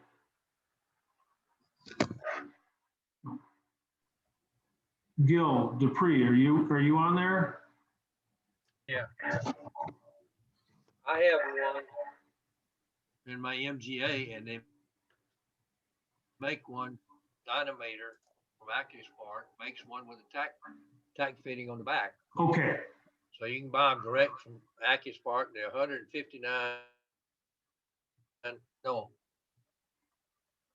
Okay. I think it comes out to $159.95 UK money and $184 American plus shipping. And about $227. And then they must tell you it how looks it fits in exactly the same slot, fits exactly the same way. The only thing you have to do is change the pulley or put a pulley on it. Just Okay. take one off your generator and put it on. Must have to do something with a control box with a wiring up there or something, but anyway. Well, yeah, you can either de-gut it and put a fuse in it, or you can connect it up like this diagram they send with it, and kind of take the indicator wire off and off of the regulator and wire it directly to the yellow wire, whatever wire it is. Okay. There's a little terminal on the side. It's kind of like a field terminal that it goes to the indicator line. Okay. Just like you do with a regular alternator, Thank you. Gil, where are you from? I got a question. Just a second. Where's Gil from? Chattanooga, Tennessee. All right. Bryce and Leslie. Chattanooga, Tennessee. Yep. Did you have another question? Gil, or was that somebody else? I think what it was. Okay. All right. Well, hey, that's there's a smell that I get in my MGA once every 8-10 years, and I get this whiff. What is that? I know that smell. And then my red ignition light comes on in my A, and I go, oh, that's the armature burning up. When it's charging too hard. So alternators are better. Absolutely, they're better than generators or dynamos. Absolutely, they're better for 100 reasons. But I like that original stuff. So depends what you're doing. Oh, from Walter to everybody, here's the needle chart. Rodolfo, if you go over in the chat section, it's timed at 8:43. couple of minutes ago, there's a needle chart from Minty Lamb. That's why I couldn't remember it. www.mintylamb.co.uk. What in the world is that? So I already clicked it, and thank you so much. I'm really looking at it. Thank you. okay, great. All right. So Eric Van Note, I can't hear, this is finally, we got a real question here. I can't find Old Speckled Hen beer anywhere in Central Texas. Thought it might be due to the pandemic. Does anybody else have that problem in other parts of the country? So now we're polling everybody to see who has purchased Old Speckled Hen beer recently. They have it in Ohio. Okay, You used to be able to get it several places here, but since the pandemic hit, right after the pandemic started, I can't find it anywhere. So I didn't know if it was nationwide or just here. okay. So what are you drinking? That shouldn't you be drinking Lone Star? Oh God. No. No. I wanted beer. So this must have been 1979, 1980. And I tuned up a guy's car, a 77B, russet brown B. Took the air pump off it, got it all looking nice, went out to drive it, and it just fell flat, about 3,500 RPM. And I couldn't make it run for love nor money. I did this, I did that. I had the customer sleep at my house. Carolyn and I invited Ron Allen from Northern Indiana to sleep at our house. What else was he gonna do? His car didn't run. We were supposed to get it all done in one day. The next day, Saturday, I went back in, tried some more stuff, and I said, look, I'm just gonna pretend that we're all done. I'm gonna put the air cleaner on it. I'm just gonna go drive it once more. And if this fails, we're undoing everything that I did, and we'll put the air pump back up because I just don't know what's going on. That thing was a rocket. It just flew. What in the world? I jumped out of the car. I had some tools with me. I took the air cleaner off, ran like shit. 3,500 RPM. You've got to have the air cleaner on a Stromberg. You just have to, or it doesn't run well. Aftermarket air cleaners just don't make it run right. So lessons, hard-earned lessons. So this guy calls me from Texas. And he goes, yeah, he says, you know, I'm trying to tune up my late model B. And he says, it just flattens out about 3,500 RPM. And I said, well, you got the air cleaner on it? What difference would that make? And I said, well, you put the air cleaner on it. Just call me back. And he calls me back. And he says, oh my God, you saved me here. What do I owe you? I said, send me something from Texas. Send me some Lone Star beer. So about 2 weeks later, we knew we'd get back around to this. About 2 weeks later, the bus terminal calls me and said, oh, we got a suitcase here for you. And I went down and there's a suitcase full of Lone Star beer. So I have had it a long time ago. I always have to carry it to my relatives in Florida when I go there, but they can have all they want because I drank it when I was in high school, but I'm a grown up now, so. All right, so from Walter to everybody, here's more. This is from Abingdon Spares in this country. They have the dynamotor available. You can order it right from this country. So that works out. And Bill Weekly says it's available in the Old Speckled Hen is available to Plum Market, which is a relatively small series of markets around the Ann Arbor area. And Alan Thompson says Total Wine has it in Sarasota, Florida. But Jack says there's no Old Speckled Hen in Delaware. But the Dogfish Head Brewery is just up the road, so we're good. Where do these guys come up with these brewery names? Does Old Speckled Hen come from the novel Lonesome Dove? Don, I'm sorry, I just right over my head on that one. And do you recommend this beer? Do I recommend Old Speckled Hen beer? Well, of course. And it's in Fayetteville, Arkansas. So it's around. It's around. John? Everyone, yes, Tony.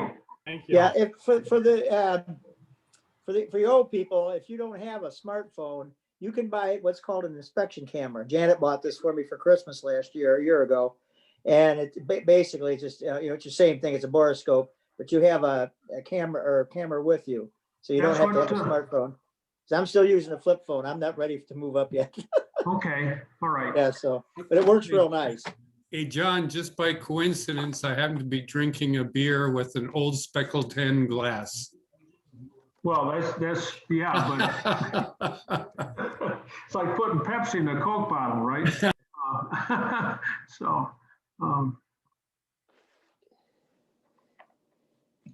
And David Massey asks me, do you know about the armadillo? No, David, I don't know about the armadillo. It's an old Lone Star commercial. Oh, okay. All right. The armadillo's going across and he attacks the Lone Star delivery truck, right, Eric? Yeah, tears the roof off of the truck because Lone Star is the national beer of Texas. So just kidding. Exactly. Hey, you got to hand it to those advertising guys. Look at what they did to our MGs, trying to keep, because we weren't the only game in town. There were Triumphs, Healys. Well, not after 67, but there was there was competition, and they kept fiddling with the MGB. They recessed the grill. I talked to that guy, the designer who designed all that recessed grill. It's like, okay, I like the chrome tooth grill. You can't go wrong with that. But that honeycomb grill is really nice. I don't know who designed that. Gosh. Probably have it written down someplace. I've talked to a lot of people in 45 years of talking, but I do listen sometimes too. So that's how I'm able to gather the information that I in turn can put back out to you. Yeah, John, I think it was Trevor Harris who designed the grill. He was a Ford guy. Okay, I don't remember that. It was McMillan or something or other. Tried to get him to come to a summer party. I said, dude, you designed this car. I don't remember whether it was the recessed grill or the honeycomb grill guy, but anyway, thanks. So we're sitting at 9 o'clock and we have no more questions on chat. But if anyone wants to just press their space bar or open up their mic and ask me a question. John? Yes. This is Linton in Cumming, Georgia. Yes, sir. My 68 MGB, the brass block tap to drain the block. Yes. Doesn't function, even I take it out, nothing coming out. Got to take the head off or what? Oh yeah. Yeah. So this is the same from 1954 through 1980. They dropped the spigot, the tap, the faucet at oh my gosh, pretty early on in the 60s something, and then just replaced it with a 1/4 inch. That's a 1/4 inch BSP thread. So if you look into the hole that goes into the block runs up at 11 o'clock from there. So you can go in there, you can take the plug out and you can go in there with a 90-degree scribe and fiddle around in there until you're sick of it and you won't get it clean. Right, done that. The only way to get it clean is to take the head off. And sorry, Mr. Stanley, but you use a long Phillips screwdriver and run down through one of the water ports. You get it angled right, like Dave Brown's able to angle his drill correctly for the HIF carburetor. You get it angled correctly and you can find where that is, and you just keep working at it and blowing back up through, and pretty soon it comes clean. But there really isn't any point. Nobody drains their block. I mean, it's just. Okay. Thank you. Yep, you're welcome. Anybody else got a question? I'm game here. I got to pick my son up tonight from the airport at 10:30. Just coming back from Big Sky, Montana, where he's gone out to snowboard or something with some other guys. At Yeah. least he's up there now. John? Yes. Yeah, Rob Nichols here from Surrey, BC, Canada. Yes. I'm putting the, the vents, heat vents back in, and there's that little piece that fits on the top of the dashboard with the Yes. 2 screws down. Yes. Is there a gasket on the bottom of that at all, like so it doesn't leak when you cramp it all up? There's no, I'm certain I'm correct in saying there's no gasket between the vent and the top of the dash, which is fabric covered. But Yeah. there is a line of felt originally on top of those deflectors. You can go to the hardware store. You don't have to buy all that original stuff. You can go to the hardware store and buy some open cell foam that's sticky on one side, and it comes that wide, and just cut it and lay it around there on the other. Yeah. Okay, that was what I was wondering, because I've taken those plates off, and of course both the screws broke off because they're so rusty. Well, then, but I actually drilled them out and put an insert in, and then spot welded the tops, and then ground it, so it looks like the originals. But when I was putting it in, right, I'm wondering, this is really kind of loose. All that air is going to blow behind the dashboard and not up through the vent. So it does originally had a felt piece in there. Okay. Yeah, it does. So, and those that screw is 2BA, but it's a dead, except for about half a thread per inch. It's spot on for 1032, 32 threads per inch, and metric form is 0.82. It's a metric form. I think it's 0.82 or something. It's only off by half a thread per inch, so they work so nicely. Yeah, I put in 1032 studs. Good. All right. That was just simple. The what was the other question I had? I've got the wiring in place. Yeah. It's not. I haven't got the clips on it yet, but I got the wiring in place on my daughter's car. She called me today and told me on what day it was going to be done. So you'll probably get some information faster than if she hadn't called me, because I got to hustle my ass and get that vehicle operational. I had trouble with a new gas tank. I bought a new gas tank, of course. And the lip that sticks out the top of the tank is wider than the original one. Now, over on the left-hand side of the car, driver's side of the car, doesn't make any difference. But on the right-hand side of the car, you can't get the 3/8 nuts on the shackle at the end of the leaf spring, because that lip is so wide. I put this up on my Facebook page, and some guy said I had to take my gas tank back off, to get my shackles back on. Anyway, I will have some pictures for you very soon. The other quick question I have is, because I've got the cars up on blocks, and I've got it running, and I replaced the clutch master and the clutch slave, and the pin was okay. I had to replace the pin at the bottom was all worn out. Right. Yes. That's right. But I was just wondering, I got the thing running, and I'm going through the gears, and I'm going through first, second, third, fourth, fine, watching the back wheels, and it's spinning around like crazy. Put the brakes on, put it in reverse. Reverse works fine. But I'm wondering, does the speedometer, when I've got it in gear and it's going, is the speedometer supposed to be working? Does it work directly off the transmission? Yes. If the drive shaft is turning, then the speedo cable should be turning. So you always go for the easiest, cheapest, simplest stuff. What year is your car? It's a 72 GT. Okay, so it's got overdrive or not? No. Okay, so originally you had a little 90-degree box that came out of the side of the gearbox, so that the cable, the speedo cable, wouldn't have to make such a tight radius to get into, into the fitting there. That unit can go bad, the cable can go bad, the gears inside the gearbox can strip out, or the rear nut on the gearbox can be bad and allows the driving gear on the main shaft to freewheel. So there's a lot of possibilities.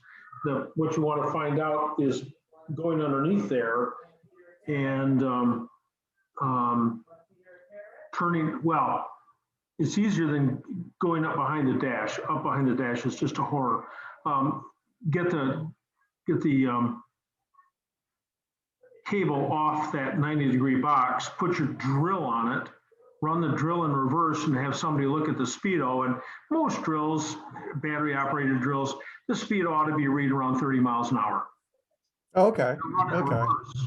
Don't run it forward because it'll bend the needle. So then is to put something in this square that comes out of the gearbox, something, a little thin screwdriver, something or other, and try to hold it while you turn the drive shaft. When you turn the drive shaft, the speedo should turn. Turn. It should turn with it. Oh, okay. Okay, that was my big question because everything else seems to be working gradually. Don't run it up on the stands too much. The rear wheels won't run at the same rate. No. For the differential and pinion wheels inside the differential will get a lot more exercise than they do for instance, when you go around a corner. Yeah, no, I've just done it for just a couple of minutes, not even a minute, because I actually filmed it just to see what was going on, because there's only one of me. I've got the camera hanging outside of the car, seeing what happens. But maybe a minute, maybe 2 minutes at the most. And when it idles in neutral, then you'll see that one of the rear wheels will turn very slowly, usually. And it's just from the drag on the clutch disc. The driver's side turns not real slowly, but the passenger side hardly turns at all. That just means the brakes on the passenger side are a little tighter naturally, the way it sits right now than they are on the other side. Yeah. Okay. That was my questions. Thank you. All right. Got anybody else? Anybody thought of anything else that they'd like? Hey, John, this is Ed. I'm in Seattle. Yes. Quick question. The point where the temperature gauge cable mounts or meets with the radiator is seized. What year and model? 66 midget. Okay. So first of all, use a line wrench, L-I-N-E. It's like a box end wrench, but it's got a slit in it. 5/8. It's a 5/8. That's the size you need. Either buy a line wrench. You can make one, but you've really only got 3 options. One is to get a good wrench on it, so you don't ruin the flats any more than they're already ruined. You can always put a pair of vice grips on it if it's all buggered up. It's just a gland nut. Okay. If you heat it to get it loose, you're going to wreck the sending unit, because the sending unit, that's a bulb in the engine, and it's filled with come on. Ether. Yep, you got it. And when the engine heats up, the ether expands. So what you're really reading on the dash is pressure. But you can smell that ether when you cut the line or break it. It's all of a sudden it's like yeah. And then you got to send it out and have it redone. Or you can use some kind of spray penetrant. Okay, I'll try that then. And anything pretty boogered up. Yeah, well, you can use vice, horrible. Use vice grips on it, but the whole fitting does the whole fitting want to turn out of the radiator? Usually it's an intermediate fitting in there. I think it's the whole fitting. It's just seized. Okay. It's just, I think it's original and it just doesn't want to go. Soak it. Just soak it. So, okay. because if you don't and you wreck it, there's 200 bucks for getting the gauge fixed. And then there's the hassle of putting it back in. That's no small task. You got to wind it through the dash. And if the battery's there, you push it out through there and it grounds out on the battery and you smell the ether and you have to spend the 200 bucks again. Done there, done that. Voice of experience. Yeah. Thank you. Okay, you're welcome. John, Charlie Adams. Hey, Charlie. John? How you doing, John? Okay, so we're gonna take Charlie first. So where are you, Charlie? I don't see you on my screen, but anyway, what's up? Well, I'm on my screen. I'm next to you, but I don't know where that would put Oh, you. there you are. Okay. All right. 51 TD. The oil pan bolt in the right front, which screws into the timing chain cover. Mm-hmm. The threads in the timing chain cover are shot. So by a 8 by 1.00 metric helicoil. 8 by 1.00 metric helicoil. Bingo. Okay. Now, All right. that said, you can always tap it 3/8 course. Saw that a lot. You can do that. It's horrible. Okay, so the way to fix that is to put the helicoil in. Yes, sir. In the front cover, and make sure that the threads on the other side are okay too, because it's just aluminum, and that you shouldn't have fine threads in aluminum, and those are real fine threads. I have to do them both for sure. Okay. Now there is a difference in the length of the insert that you can buy. Okay. So you might be able to get an insert that's 10 millimeters long or one that's 20. In this case, of course, by the insert that's the longest that you can. Okay. That's what I'm going to do. Okay. So the only time I've been super. Okay, John. Yes. Mike. Mike, just a quick one. A while back, you were talking about the damper units on top of an SU, and then I know in a previous chat, you'd spoken about the little screw top there. You should have a little hole in it. Now, if it doesn't have a hole in it, do you drill it, or should they all have a little hole in it? Okay. So I don't have an SU in front of me, but when you look at the suction chamber, and this is HSH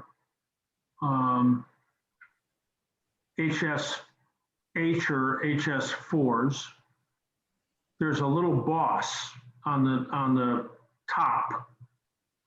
And when you unscrew the damper and pull the damper out and look at that boss has either got a hole drilled through it from the dash pot into the suction chamber, or it doesn't. You have to have one hole. It's either in the dash pot, in the suction chamber, or in the damper. It runs too rich if you have no holes, and it runs too rich if you have two holes. So you have to have a hole either in the damper or the boss through the carburetor. But those are not bizarre, they're unusual carburetors in that those dustless carburetors were used probably on the Mark IIs. I'm not even sure they were used on the TF. Is Barney still on? When did the MGAs?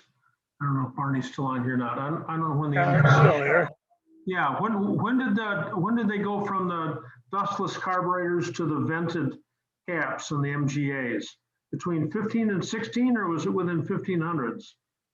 I think it was in the early 1500 production someplace. I don't have the exact date. But because those suction chambers on HS4s, which almost all of us use, are interchangeable, absolutely, from one car to another. Sometimes, once in a blue moon, you can end up with one on your car that isn't matched to the other one. But you need either a hole in the damper or a hole in the suction chamber. Not neither, not both. That's straight away for you, Mike?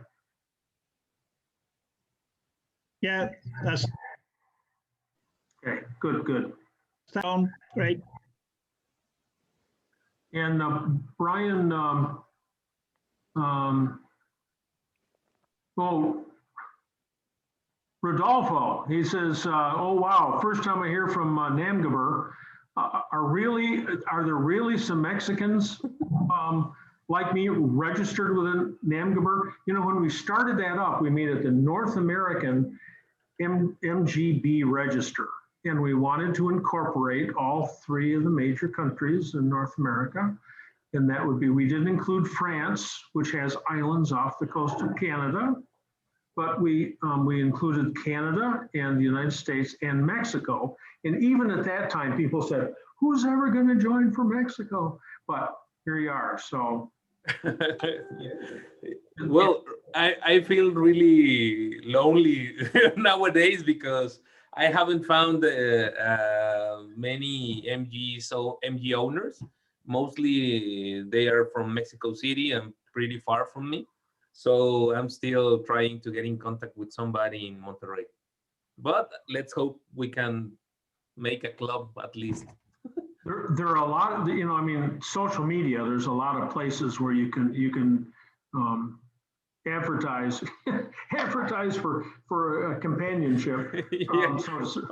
I want a friend.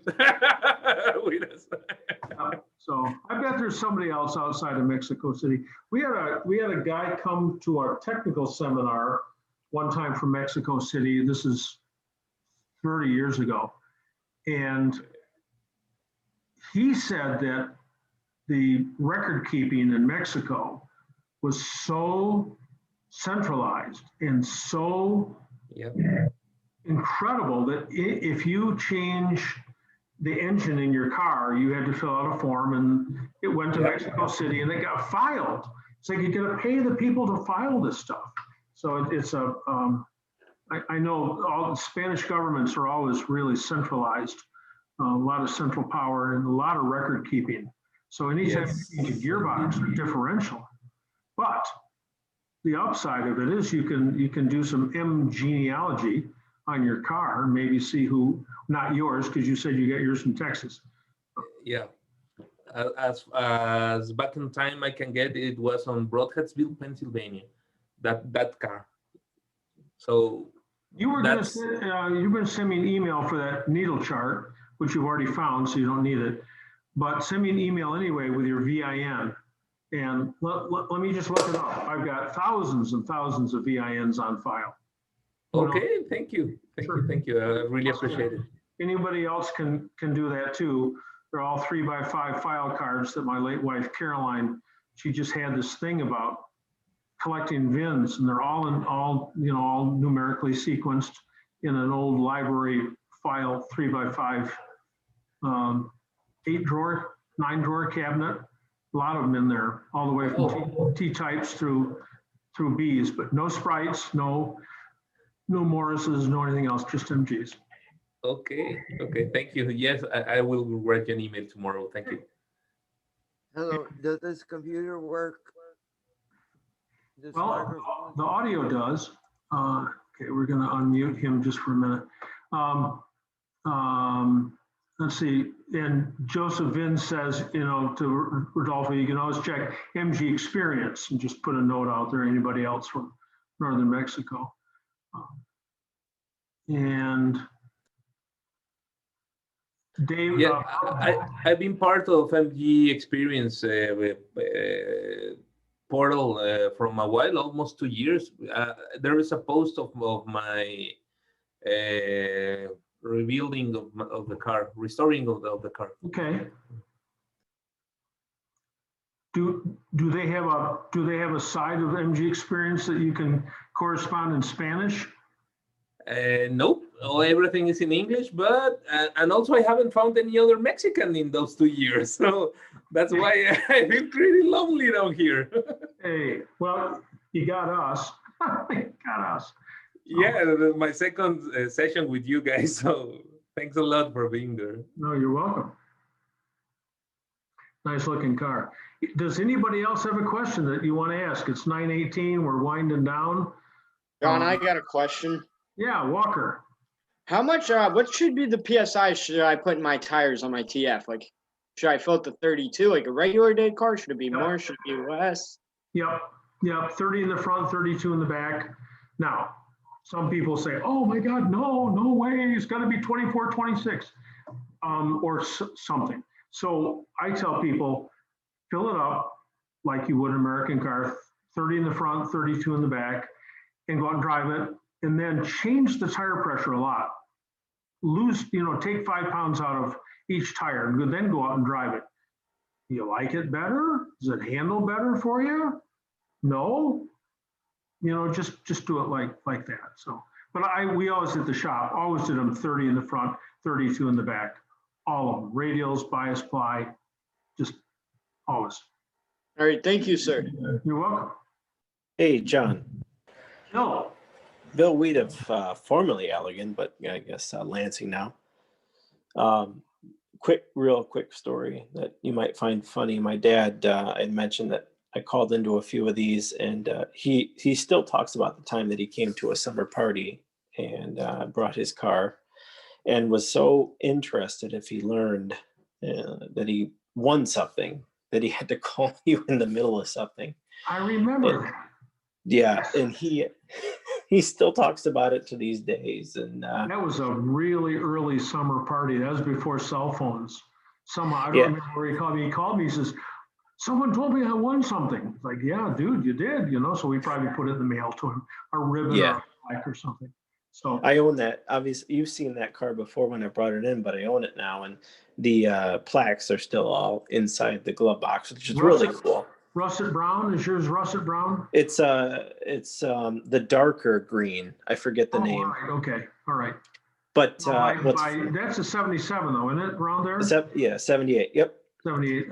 That's a Brooklyn screen. Yeah, and it's a wonderful car. Is very, if any, very little rust. But what's funny about it is they moved and they retired on a lake, and it's a dirt road, and he would never drive it. And I had always told him since I was very little, I'd buy it from him. So I did. Well, that's not the interesting part. I bought a kind of little bit of a basket cased GT. You helped me with a lot of documents with rebuilding the motor. Runs great. And now I lend it out to him and other parts of the family, and they just enjoy it because I have no concern about them driving it down a dirt road and having fun with it. So it's just kind of a funny second generation. He was so concerned about that for the old summer party, but he'll take my MG and beat it down, or the GT and beat it on the road anytime, and that just makes me smile. Very nice. Very nice to see the cars on the road. Absolutely. Who's driving, no matter what reason they're driving, it's just nice to see them on the road. Absolutely, especially people like my brother and people who've never experienced it before. Well, take the car, have fun. You're not going to hurt anything. Tony's two daughters, they're campaigners in MGs. They've driven them for long distances. My kids all grew up on an MG, but that's because I told them that when things get really, really rough and all that's left are military vehicles, they'll be able to drive them. Well, now the military vehicles are automatic, so apparently some of them are anyway. Some people got bent out of shape when I was letting a 16-year-old drive a car to Gettysburg. It's the only way I was going to get him there. Hey, how cool is that? The problem is neither one of them want me in the car anymore. Well, that's that's what happens. They fly the coop. It's like yeah. I really got a back seat driver. You can't have a back seat driver in an MG. Well, that's right. Tony's got an MG 1100. The MG always made a family car. You go back in the 30s, and there's the PAs and all the M-type midgets and the Ks and the Js and the Ls and all that kind of stuff. But there was always family cars. Yep.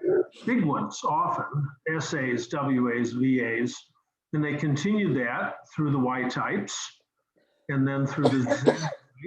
But now that's a corporate car, the Z type, because it was also sold as a Wolseley. And then they came out in 1959. Is that right, Barney? With a Farina, which is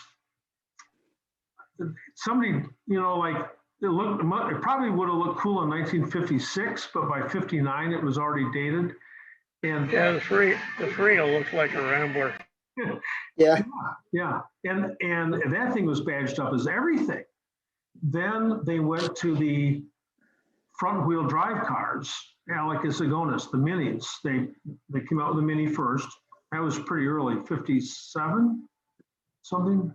And then right away they jacked up the size a little bit and made it the 1100 or the 1300, depending on which way you look at it. And that thing was badged up as everything. Morris, Wolseley, Riley, Vandenpla, everybody. But it's and they were made in Italy under license as blank, can't remember. But anyway, there's in Acetis. So there's a whole bunch, and the Mini. Once that came out, the reason that Seven Enterprises is called Seven Enterprises is because it was an Austin 7 when it came out. And then it was like, oh my gosh, this is hot. So they called it the Morris Mini, the Riley Elf, the Wolseley Hornet, but they never put the MG name on the Mini. It would have been fun. I don't know what they would have called it. The MG Nat. I don't know. There is method to my madness. I'm getting my knee replaced in a couple of weeks, so this summer may be a little difficult. So I may need them to drive me and the MGs to get around. Very cool. Yep. Hey, John, I got a question for you. Mark. Mark from Cleveland. How are you tonight? So I remember reading somewhere a while ago that you should not mix up the dash pots, move the front to the back and back to the front. Is that correct? And if you do that, what are the ramifications? It's partly correct. The suction chamber and the piston are a matched unit. Whether you put that assembly front or back makes no difference. But the piston should be with the suction chamber. So to make sure that it's the right combination, I do this on a few carburetors that are rebuilt. You take the needle out, you get it all stripped down, take masking tape and you cover up the air hole on the piston that allows the vacuum from the venturi to get up above the piston. Cover that up with masking tape really, really, really well. Then push the piston up into the suction chamber, and I do usually both of them at the same time, and let go of the air piston, have my thumb on the edge of the suction chamber so the piston won't come down and hit the floor, and watch them drop. And usually when you start off, you're checking how fast they're gonna, the spring's not in there, the damper's not in there, they're dry. It's just tape over the vent hole on the bottom of the air piston. And they'll drop, one of them will drop a lot faster than the other. So you try it again, you spin them around and you try it again, it still drops faster than the other. So then you switch air pistons, one suction chamber to the other. And now one of them's just a little faster than the other. Well, they're supposed to be the same rate, but all you've got are two suction chambers and two air pistons. So all you can do is leave them as closely matched as you can. So next time you tune it, it's part of a tune-up. Next time you tune it, try it. Okay, thank you. Make sure that the whole goal is to have each piston rise at the same rate. In those little SU kits that you get in the little blue packets, there are some wires. And those are for tuning, getting the airspeed the same when you can't get to the front of the carburetor and check the hiss or the airflow. So you can put those next to each other, and when you rev the car up, they should rise equally. This is with the dash pots out, but they should rise easily. And that's a quick trick to tell you if there's something wrong. If one of them's like a lot different than the other, it's like something's wrong. Usually it's just dirt in there, but there might be a gross mismatch. What happens if you put it back together that way and you drive the car? What is the engine gonna do or not do, or you're not gonna? The front two cylinders don't have the same mixture as the rear two cylinders at certain points during acceleration. That's all. It's nothing horrible. But if you want it to run really, really well, that's something that you attend to. John, may I ask? When I first got the car, and I've only had it a couple of years, and I don't work on it much. And I know I took the dash pots off, cleaned everything up, and I just don't know if I reversed them or not. Yeah. And it was sometime after that that I read that you shouldn't. Yeah, that's always the way it is. That's always the way it is. So anyway, you'll be okay. Next time you tune it, match them up. So John, may I ask? Yes, we got Wild Iron 4, John, but that's not your name. No, it's the name of my business. I'm in northwestern Connecticut. Okay. I am considering buying a TF, which was 1200 cc and was changed to a 1500. And I don't know if they simply bored it out or put sleeves in it. But will there be consequential problems with having made that change? No, not as long as the machine work was done correctly. There are casting numbers on the side of the block, and from that you can determine whether it's a 1250 or a 1500. And I don't have that information available, but you're very close to him. There's a fella in Bar Harbor, Maine, Tom Lange, Lange, pronounced with 2 syllables, Tom Lange, and he trades as, oh gosh, Half Moon Farm, T-Series. Who can help me out here? MGT Repair. Okay, MGT Repair. I'm sure you can find him if you Google him, and he knows all those casting numbers off the top of his head. So he can do that for you. And so what do you do? You're a blacksmith? I'm a blacksmith. Yep. Very cool. Wild Iron Forge is from the Latin words ferrum ferrum. Ferrum with one M, with one R being wild, with 2 being iron. Very interesting. Enjoy that.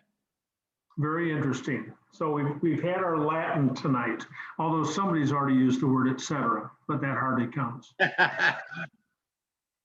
Ferrum, ferrum. Okay, yeah, that's cool. Well, hey, it's 9:30, time to wink off. We've got 61 people, and I think 30 would still be on if I was on at midnight, but I'm not going to be on that late. So thank you very kindly for tuning in. Thank you for your PayPal donations. If you've got a question, send me an email, give me a call, something that if your club wants to do a private session, we can do that, work something out. So it's always a pleasure. You can unmute yourself now if you want to say something out loud. Thanks, John. Thank you. Thank you, John. Hey, thank you. Thank you, John. John. Thank you. Thanks, John. Thank you so much, Thank you. everybody. Crystal, Thank thank you, you very John. much. Charlie Adams, nice to see you tonight. Absolutely, Dave Massey, nice. So, Thanks, John. yeah. Thanks, John. Thank you, John. Thank you very much, gentlemen. Thank you, Thanks, John. And ladies. Hey, John. Thank you. And I will look forward to seeing Vern Notstein. Oh my gosh, Vern, you're on. I see your name on there. I haven't seen you in a long time, Vern. So look forward to, you also saw Vern at the birthday parties, but since we don't have birthday parties anymore, so Doug Clark, nice to see you. I'm hoping they get that organized for the swap meet. I'll be down for the swap meet. Yeah, John, you know, you were talking about the evolution of MG as a family car. You know, there was that program on PBS called, it was set in the 1950s and 1960s called Call the Midwife. And the doctor in the program drove a Magnette, and one of the nurses one of the nurses drove a Morris Minor. Okay. But it's called the Midwife, set in London in the 1950s and 1960s, and the doctor drove a Magnette, a saloon, 4-door saloon. I just watched a movie about Margaret Thatcher with, anyway, and the kids are, she's been elected to Parliament, and she's all excited, and she's driving into town in her Magnette.